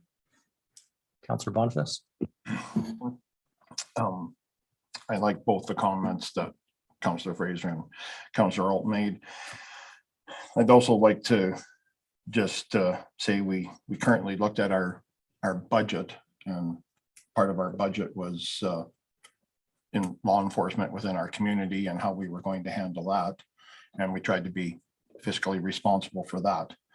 And at the same time, we're now looking at spending quite a bit more on something that maybe 75 feet is enough, because you're definitely right. And both of you, with 25 feet, a stick does not give you 25 feet out. It gives you 10, depending on where you are, 8, might get 12, but yeah, it does add up a whole new realm of things. That's it. Counselor Hutchinson? Well, if we just kind of to switch that over. So if the 100 feet, you're saying you're still going to be losing 10, 15 feet of the reach. In the same sense, the 75 foot, you're still losing 10 or 15 feet. Yeah. So now you're reducing the 75 to 55. So You are right. that makes a difference with the building heights. Okay, more discussion? What are council's wishes?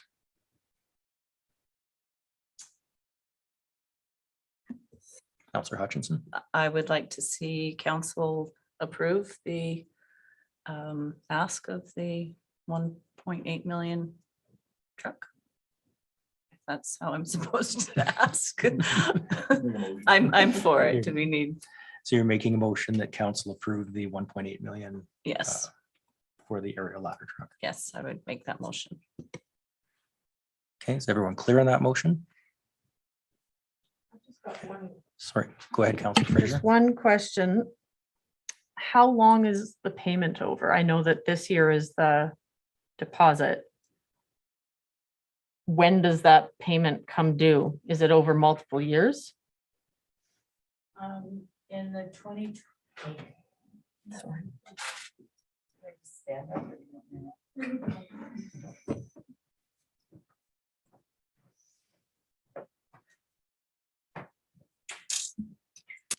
In the budget document, we have $90,000 budgeted for 2022. And in 2023, we have $900,000 budgeted.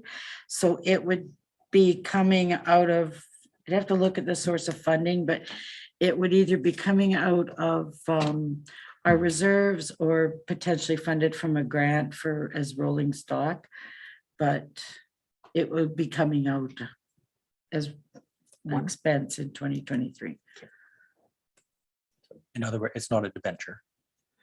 No, we weren't planning on debenturing it. I mean, we certainly could, but if our reserves can handle it, I prefer to do reserve funding because then you're not paying the interest, right? I think that was Counselor Fraser's question, is if it Okay. was a debenture and when it would be paid off. Mhm. Yeah. Thank you. Okay, any more discussion on the motion? Okay, so I'll call the motion has been made. All those in favor of the motion?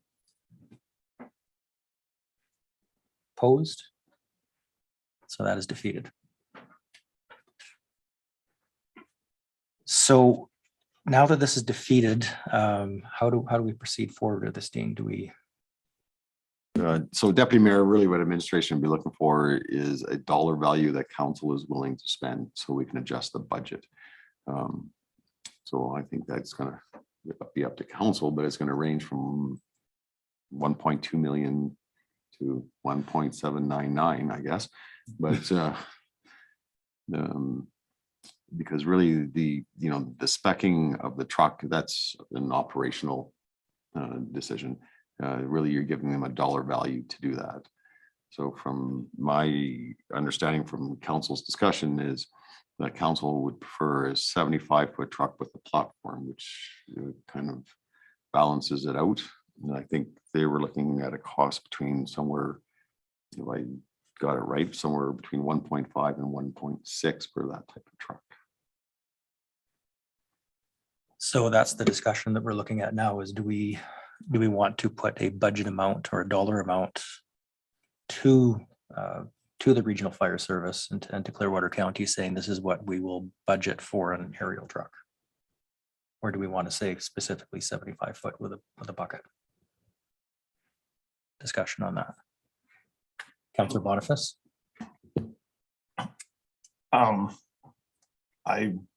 I guess I missed in there where the 75 foot was like 1.5 million, because you're not talking, one of the questions I asked him, do we need a better truck? That's not a lot of savings.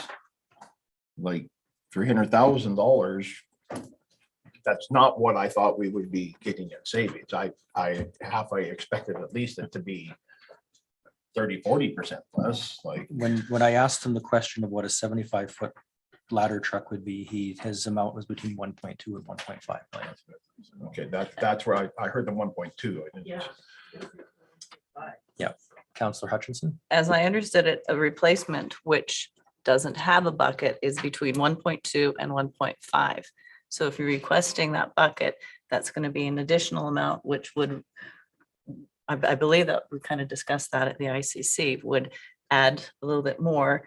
So the difference between the 100 foot and the 75 foot is very minimal, with the exception of the outriggers and the placement. So, and quote me, or don't quote me, I may be wrong, but the ability to maneuver the truck on our streets in the 75 foot is still going to have the unstability with what we're experiencing now. And that's why for that, I mean, it seems like a lot of money, but it's not really a lot of money to be able to get the whole, to be able to serve the buildings to their capacity as a fire truck. So Mr. Kraus, a question is how do we move forward on this today? Do we look for a truck or dollar amount, or how do we move forward on this? Deputy Mayor, I think it'd be best for council to try to figure out a dollar value that's acceptable to the council, and then let the fire department spec to that level. Because otherwise we're just getting too much into different details. So I think that'd probably be your best way to go. Councillor Hutchinson. Right back to our budget, we approved the 90,000 and the 1.8, or pardon me, it would be 900,000 in our budget already. So I don't really see, we've approved that, and now we want to change it 100,000, 200,000, like I'm at a loss here. We didn't approve that one item. We had approved the rest of the fire budget, but we didn't approve this one item because we wanted it to come back to an ICC meeting. It couldn't come back to the ICC meeting before February 1st, which is why we have this brought to council today. Correction, we didn't approve it, but we placed it in the budget, and as all the other numbers came together, it was a plan that we had going forward, and we had agreed on it. So I just, like I said, I don't quite think we should be nickel and diming over the difference, but my opinion. I see your hand up, Councillor Fraser. Again, I guess my issue kind of goes back to what I said first, is that I think a lot of us felt blindsided by having a discussion about a 75-foot truck and then having a 100-foot truck come in to the budget. And that seems to happen a lot with this budget in particular. And I understand that fire trucks are expensive and they have to be made elsewhere and they have to be maintained to different standards. So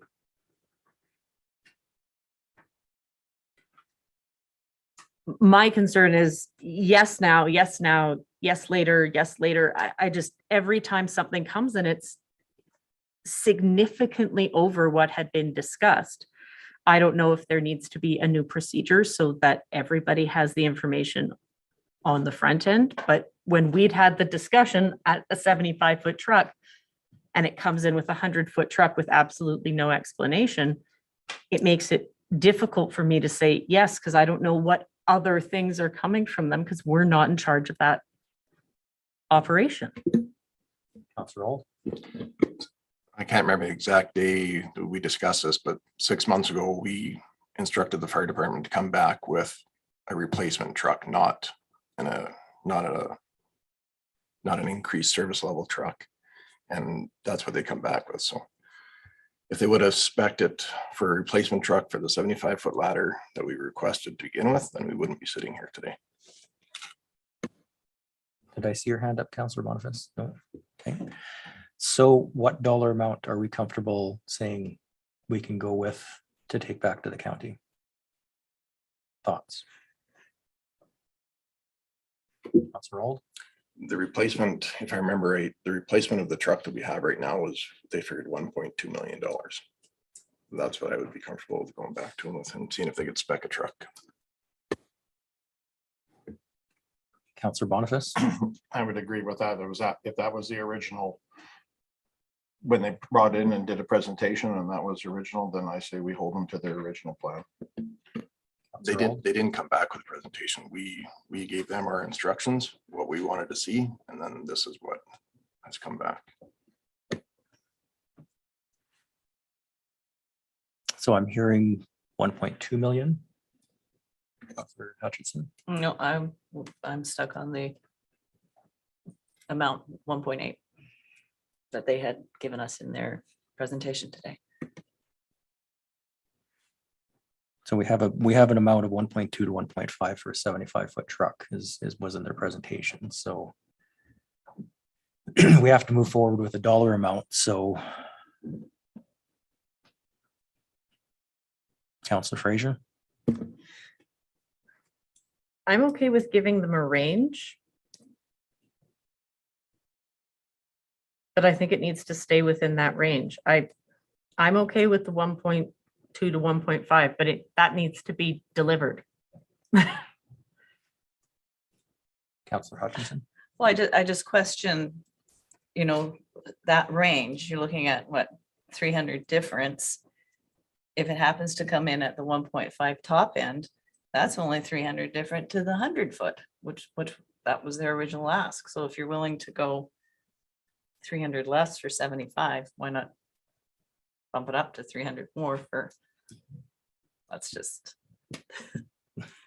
Councillor Fraser? I guess the issue for me is that this isn't the only truck that is in need of replacing.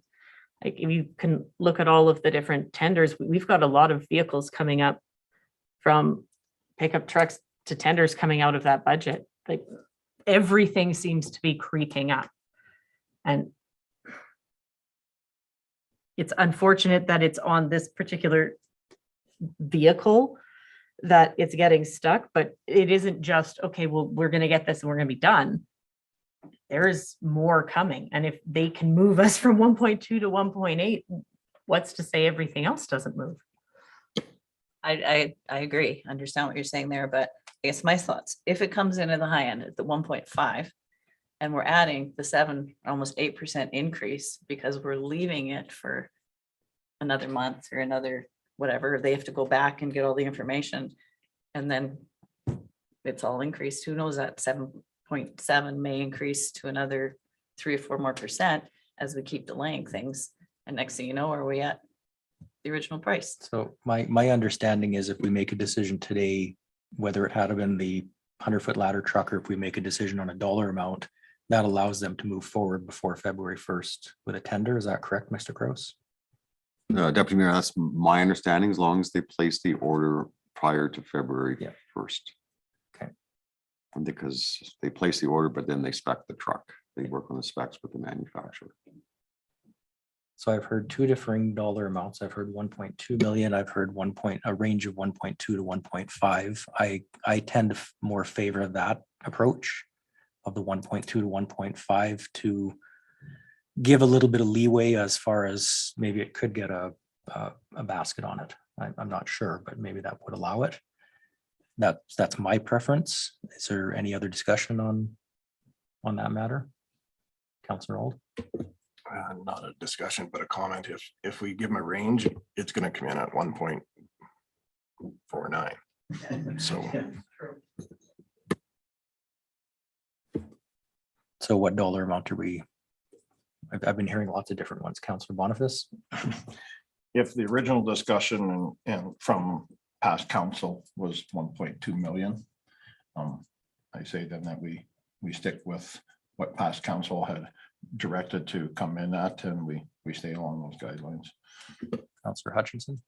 Well, you have to realize, though, I don't know how long ago that took place, but everything in the past year, I mean, the price of steel alone, has increased so high, so I believe that for 1.2 million, even 6 months ago, is probably going to cost you at least 1.5 now. So if that was agreed, and if that's the number, but is that going to be sufficient for even a 75-foot truck, just given the increase in prices and back to that 7.7 increase over February, after February 1st? More discussion on a dollar amount? Did I see your hand go up, Councillor Fraser? No, no. Okay, so we've heard 1.2. I've heard from Councillor Boniface and Councillor Ald in a range of 1.2 to 1.5 from Councillor Fraser. Someone want to make a motion? Do we want to have more discussion? Councillor Ald? I'll make a motion that we approve a $1.2 million budget for the replacement ladder truck. Is everyone clear on that motion? All those in favor? That is carried.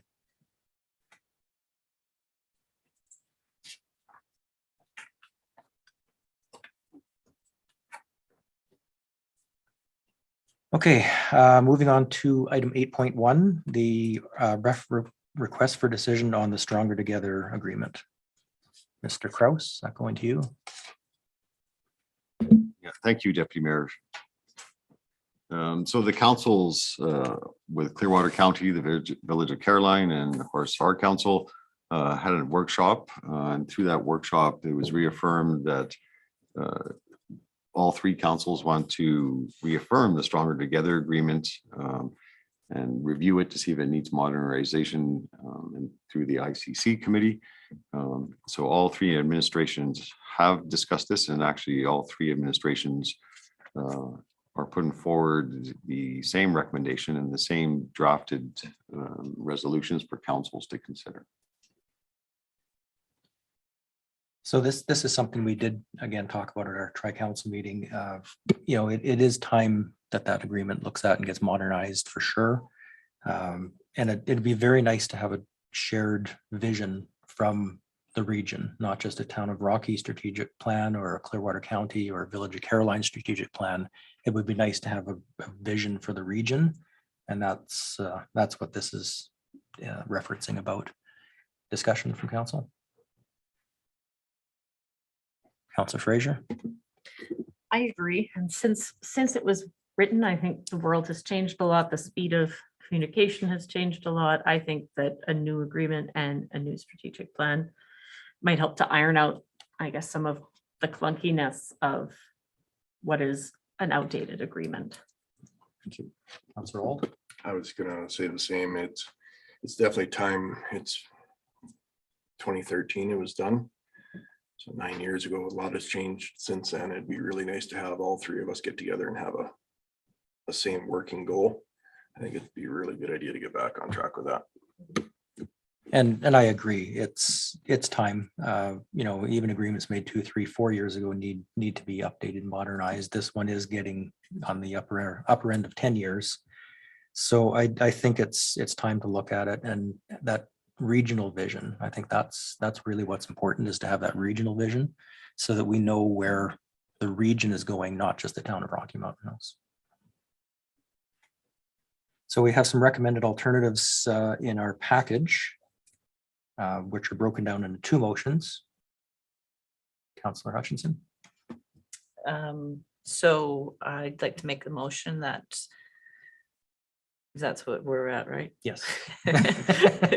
That council tasked the Rocky Caroline Clearwater Intermunicipal Collaboration Committee with creating a draft shared vision for the regional collaboration opportunities. All those in favor? And that is carried. So now we're looking for something in reference to the Stronger Together agreement. Oh, I can do that one too. Okay, Councillor Hutchinson. That council reaffirms their commitment to the Stronger Together agreement, and that council tasks the Rocky Caroline Clearwater Intermunicipal Collaboration Committee with modernizing that agreement. All those in favor? And that is carried. Moving on to item 8.2, the 2021-2025 strategic plan.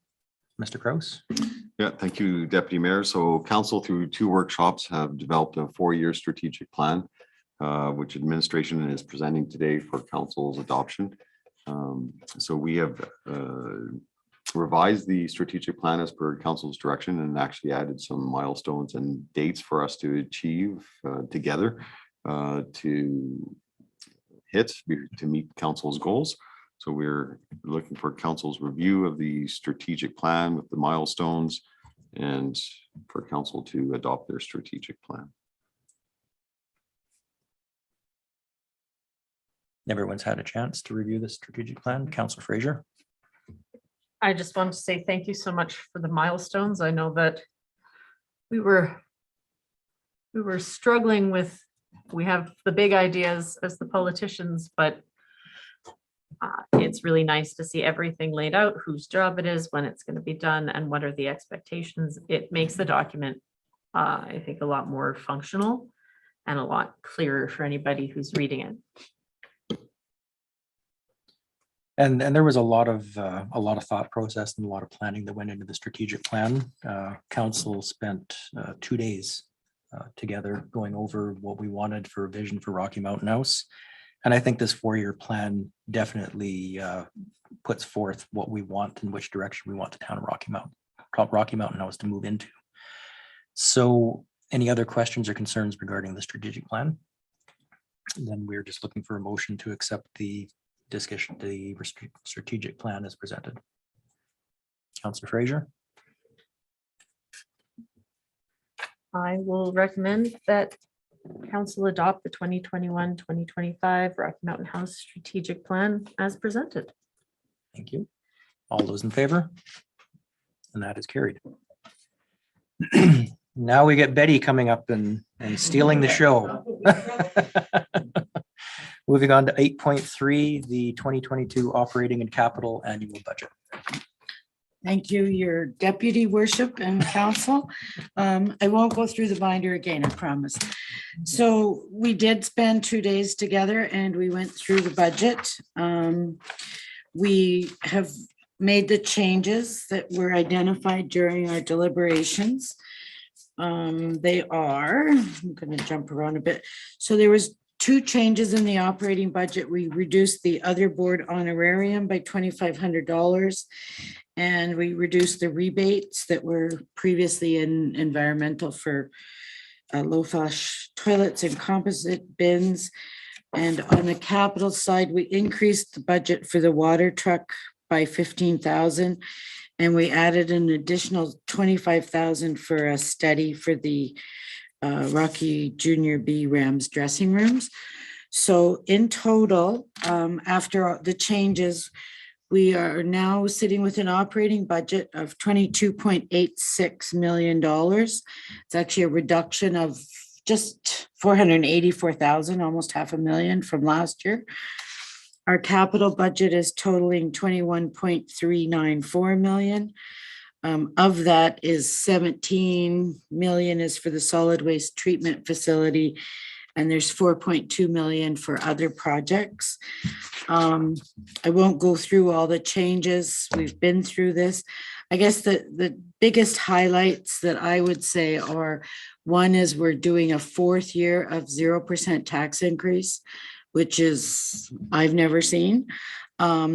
There are no new tax dollars in this budget because our growth is limited right now. We're also maintaining a 0% increase for utilities, and the both budgets, the operating, the 5-year operating and the 10-year capital are balanced over those terms. So you have a long sustainable plan that will carry you through, and we'll look at it again next year.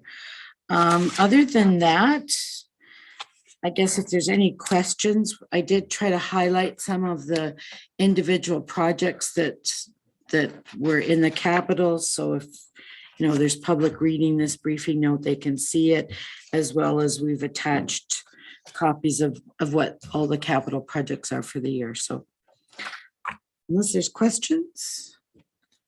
So I just wanted to thank, thank you, Betty, thank administration. This was a tough budget. And to come in with a 0% increase again, and like you said, this is the fourth year in a row of 0% tax increases. And anyone that thought the town of Rocky Mountain House had high taxes 4 or 5 years ago, we've kept line at 0%, while other municipalities have had tax increases that now we're on par. We can't say that anymore, that we have the highest taxes. So that's a great, tremendous effort by administration and council to come up with this budget and come up with a 0%. Other comments? Betty? Sorry, I just have one more thing I need to add, and I did forget about this during the discussions. We always add amortization every year. It's a non-cash item, but I like to include it in the budget because then when we're doing our year end, if we don't have it in the motion, we can't add it to the budget on the statements. So it just kind of looks strange because you don't have the amortization in, but we're estimating our amortization for 2022 to be about 3.3 million, and it's a non-cash item. That's it. Okay, any further discussion on this? Okay, have a recommended alternative? Deputy Mayor, just for clarification in the budget and council's previous resolution, I would just suggest that an amendment be made to the capital budget for project 2301 or 2302 aerial truck, reducing that from 90,000 to 60,000.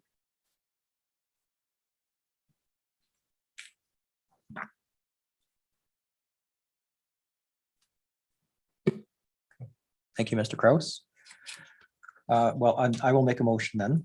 The council adopt the 2022 operating and capital budget with total revenues of $44,254,503 in total expenditures and total expenditures of $47,546,503, which includes non-cash amortization of $3.292 million and capital projects for assets in the amount of $21,394,000, with the amendment of number 2302, the aerial truck, from a $90,000 ask to a $60,000 ask in 2022. Everyone clear on that motion? All those in favor? And that is carried. Okay, moving on to item 8.4, signing authority policy update. Mr. Gross. Thank you, Deputy Mayor. I'll pass this over to Ms. Breeze, who authored the amendments. Thank you, Deputy Mayor, Council. There's not a lot of changes in this one. Basically, we're just keeping up with different legislation. There's an Electronic Transaction Act. And the biggest thing coming out of that is right now, moving forward, we're doing a lot of electronic signatures, digital signatures, as realtors probably know. A lot of that we can't do in-house. So this just basically addresses things that can and cannot be signed electronically. So when we send you an email, can we use your electronic signature for cards, letters, stuff like that? We'll always get your pre-approval to do that ahead of time. But when it comes to documentation, such as probably more of Mr. Schwader's department of signing agreements, a lot of that we can't sign through those means. So it's just basically just a few changes. So on page 2 of 6, you'll notice some changes. And amendment to 1.4 has been added. Council authorizes the use of the electronic signatures by mayor and council. And of course, get authorization in writing by the signature holder ahead of time. And then you'll go through the documentation. Bylaws, we can sign electronically. That's not an issue. Policies, administration policies, council policies, minutes. And then when you move further down, you got negotiable instruments. So those type of documents should not be signed electronically. And then we keep moving, obviously checks and transfers. A lot of that's done through the electronic system, which we're not even set up to do electronically. And those are pretty much the only amendments to this policy at this time. Thank you. It's, you know, again, as things change and things evolve, electronic signatures is becoming the norm in a lot of cases. So this is just updating our policy to reflect that, you know, we're moving into the digital age. Questions from council? Okay, so we have a recommended alternative, looking to approve this policy as presented. Would someone like to make that motion? Councillor Old, is that? Oh, Councillor, I saw your hand going, Councillor Caprero. I will make a motion that council approves signing authority policy number 002/2022 as presented. All those in favor? And that is carried. So moving on to item 8.5, request for decision on a draft meeting protocol policy. This was Councillor Ald's notice of motion. I'll turn this over to Councillor Ald. And actually, because this policy that I would like to get everybody's input on, I'd like to table this until the next meeting when we can have full council input into this policy. So are you wanting to make a motion then to making a table it motion. to the February 1st meeting? Yes, please. Okay, everyone's clear on that motion? Discussion? All those in favor? That is carried. Thanks, Dave. So moving on to item 9.1, correspondence for action. We have a municipality that is asking us for a letter of support for bringing in foreign physicians and nurses. So Mr. Kraus, I'll turn this over to you. Yeah, thank you, Deputy Mayor, and that's exactly right. The city of Cold Lake is asking the town to also provide a letter to the College of Physicians and Surgeons and the Nursing Association for approval to speed up the process for granting approval for nurses and physicians to work in Canada. And, you know, going to our own medical clinic, it's very evident that we have a lot of doctors from South Africa. If the process can be sped up so that we can get more doctors and more nurses from other countries that are highly skilled and highly qualified, I think that's only going to benefit not just the town of Rocky Mountain House, but the entire province of Alberta.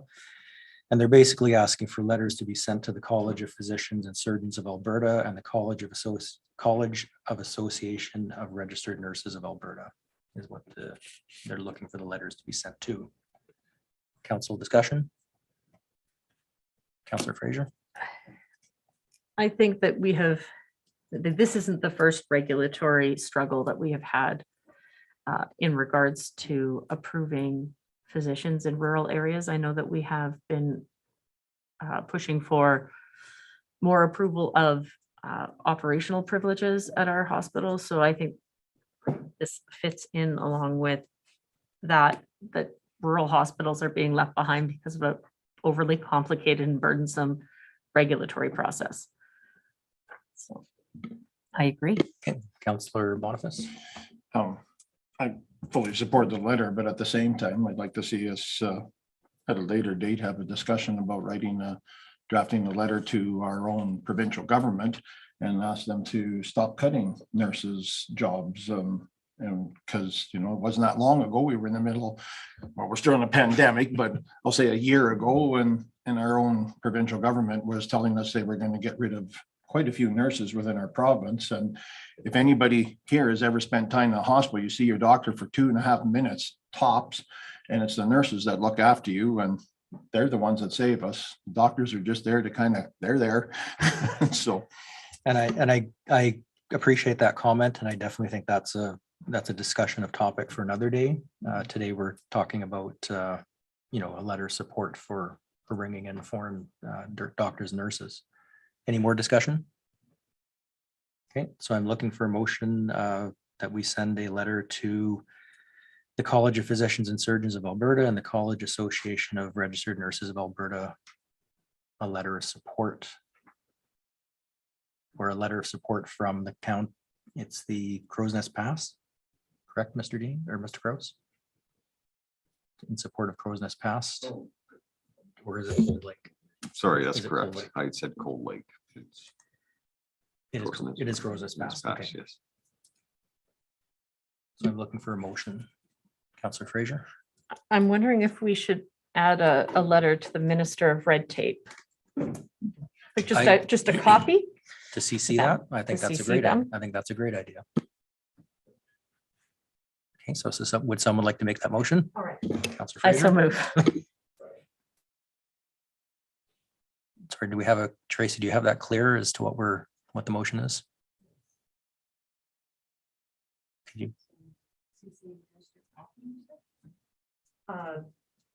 The Health Minister and the Minister of Red Tape Reduction. I'm not sure who that is right now. I'm not sure. So just for clarification on your motion, can you, It was just to send the same letter to the Minister of Red Tape Reduction as well. okay, as well as the College of Physicians and the Yes. College of, yes, College of Registered Nurses, okay. Everyone clear on that motion? All those in favor? And that is carried. So moving on to correspondence for information, just looking for a motion to accept items 10.1 to 10.14 for information. Councillor Ald, I'll make that motion. all those in favor? That is carried. Moving on to the fun part of the meeting, CEO, the administration reports. 11.1, the CAO report, Mr. Kraus. Thank you, Deputy Mayor. So over Christmas and a week's vacation, haven't been overly active. Of course, our staff have been in my absence. So I'd like to thank Ms. Quinlan and Mr. Arment, who acted as acting CAO in my absence. Probably the major one there is I did meet with the county CAO, Mr. Reed, last week. He is officially done as today. And Mr. Hagan will be acting for the county at that time. We do got some intermunicipal items moving forward. The airport was a discussion of council and the ICC with 3 options. I have drafted that report for the ICC, going exploring the benefits or pros and cons of each option. That report has been sent over to county administration for their review and input prior to going to the ICC. So we are moving along with that. So other than that, if council has any questions, be more than glad to answer. Are there any questions for Mr. Kraus on his report? No. Then I'll make a motion to accept the CAO report as presented. All in favor?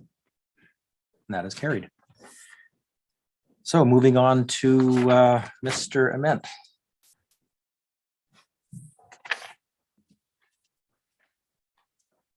Good afternoon, Deputy Mayor Phillips and Council. Not a whole lot to report outside of what is in the written report. I can give one update as of today.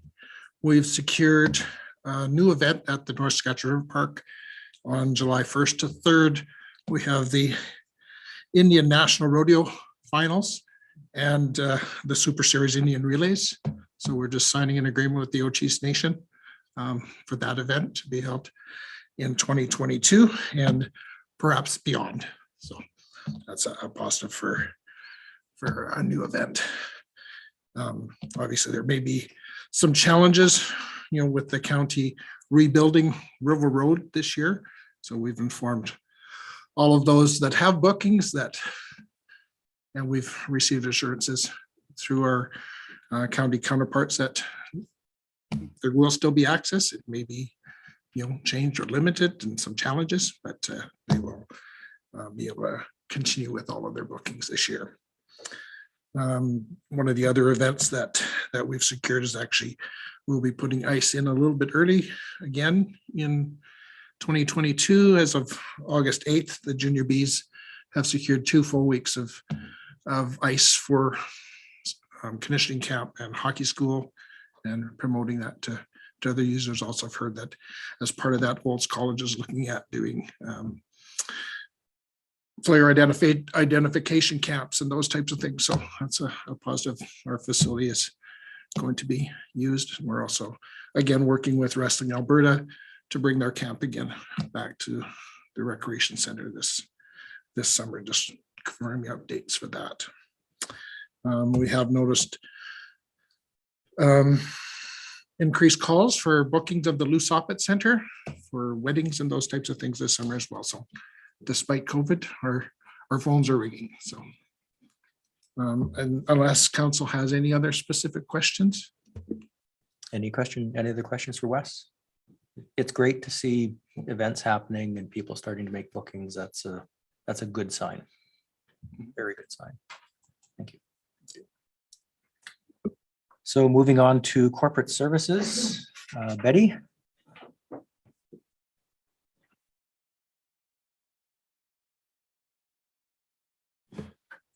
Thank you. Sorry, my report was quite short. It was like the budget, which is now over. So now we're starting year end. So we'll be busy for the next 2 or 3 months doing that. So I don't know if there's any questions. Any questions for Betty?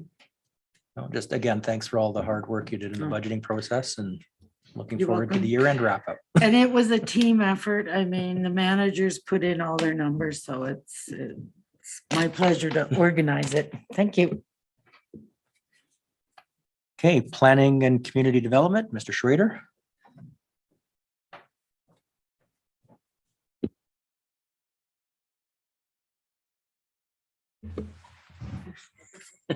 Good afternoon, everyone. Just a couple highlights from my department. The SEEP program still continue on. We still have 8 applicants for that. The big thing is that we're starting to get a little recognition across Canada in regards to this program. Renee Hartling and someone from the corporate services will be doing a presentation to different municipalities across Canada in regards to our program that we're doing here within our community. So that's a feather in our cap. Also, we are continuing on with our non-residential portion. We're working on some agreements and how that will look moving forward for 2023 possibly. In regards to planning and development, development permits, we had a total of 98 for the year, which is up from previous years. In 2020, we had 81. In 2019, we had 70. So there is, and these development permits can vary from, business licenses and home-based businesses, as well as development within the community. Creekside Fire, that we're still in the process of working on that. Red tape reduction final report has to be in by the end of January for that. Economic development for Passport to Christmas. This has been our best year for Passport to Christmas. As far as numbers wise and the number of ballots or cards that were handed in, it was 23,600, which is roughly $2.3 million that was spent within our community for those 6 weeks. And that's just, ones that were done as far as being submitted. Health and safety, we received some good news this morning that with our COR audit, we did get 87%, which we needed 80 to pass for. So we're certified. Certificate of recognition for the year. Come fall of 2022, we'll have to do our audit again, which is a bigger process this coming in 2022. In regards to protective services, you can see the violations. We handed out 62 violation tickets, 44 traffic warnings for the month of December.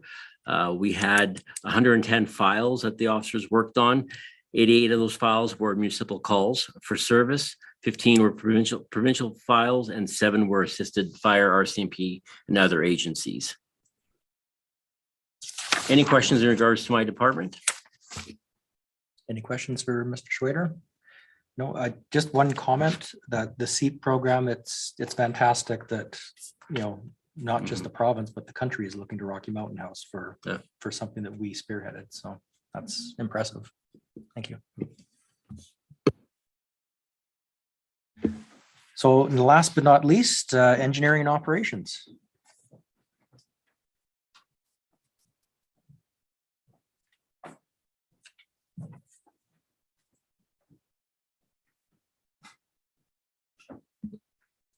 Good afternoon, your worship and council. I don't have a whole lot to add to the report as presented.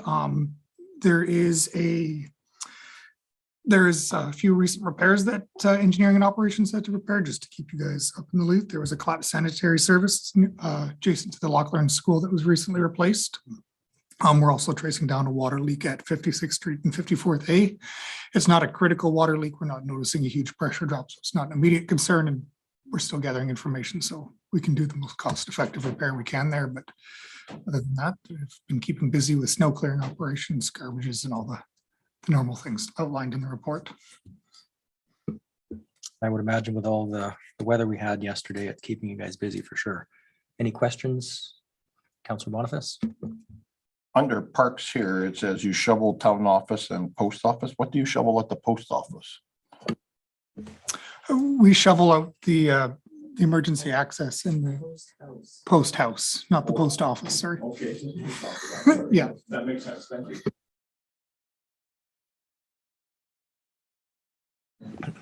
Any other questions?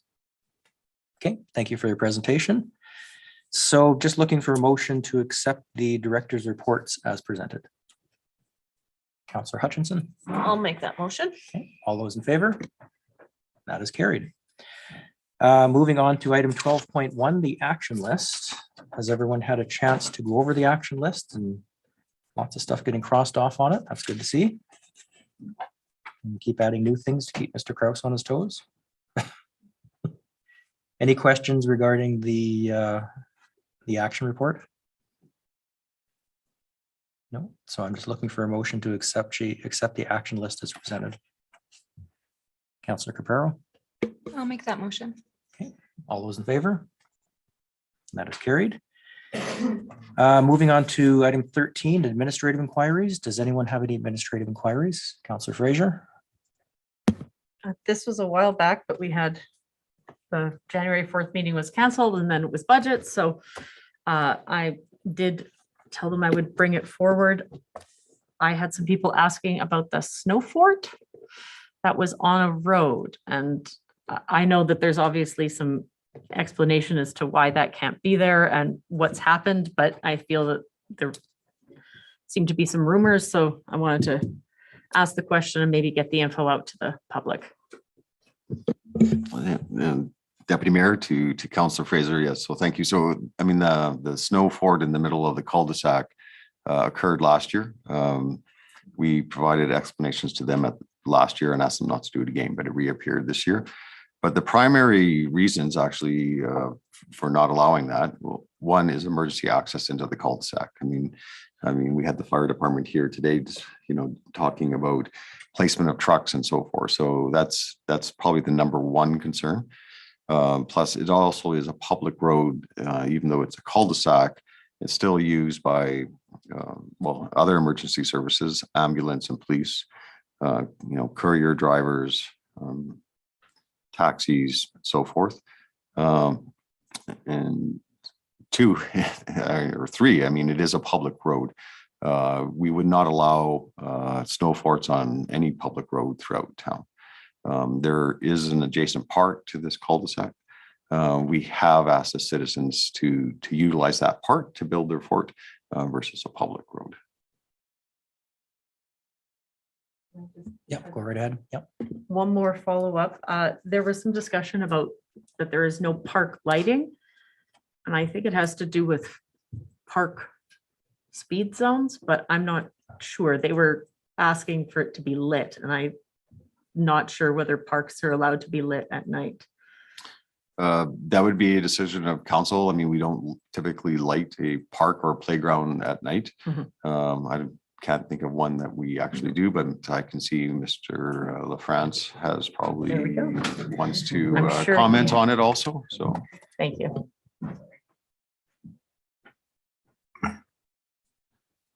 So as far as lighting park playgrounds go, there is lighting requirements for the parks. Our parks are considered closed after dusk and they're assigned as such. With lighting a park, the existing structures have light and dark zones and whatnot, so they're not actually insured or, when we buy the pieces of equipment, they're not rated to be lit or some lighting study. So it's not as simple as just adding a light. There's some other considerations at play that would have to come into it. There was a piece there I was missing. Thank you. Any other administrative inquiries? No? Any notices of motion? No. So we have removed the item 15, 1, 2, and 3 out of the agenda. So I will adjourn the meeting at 3:24.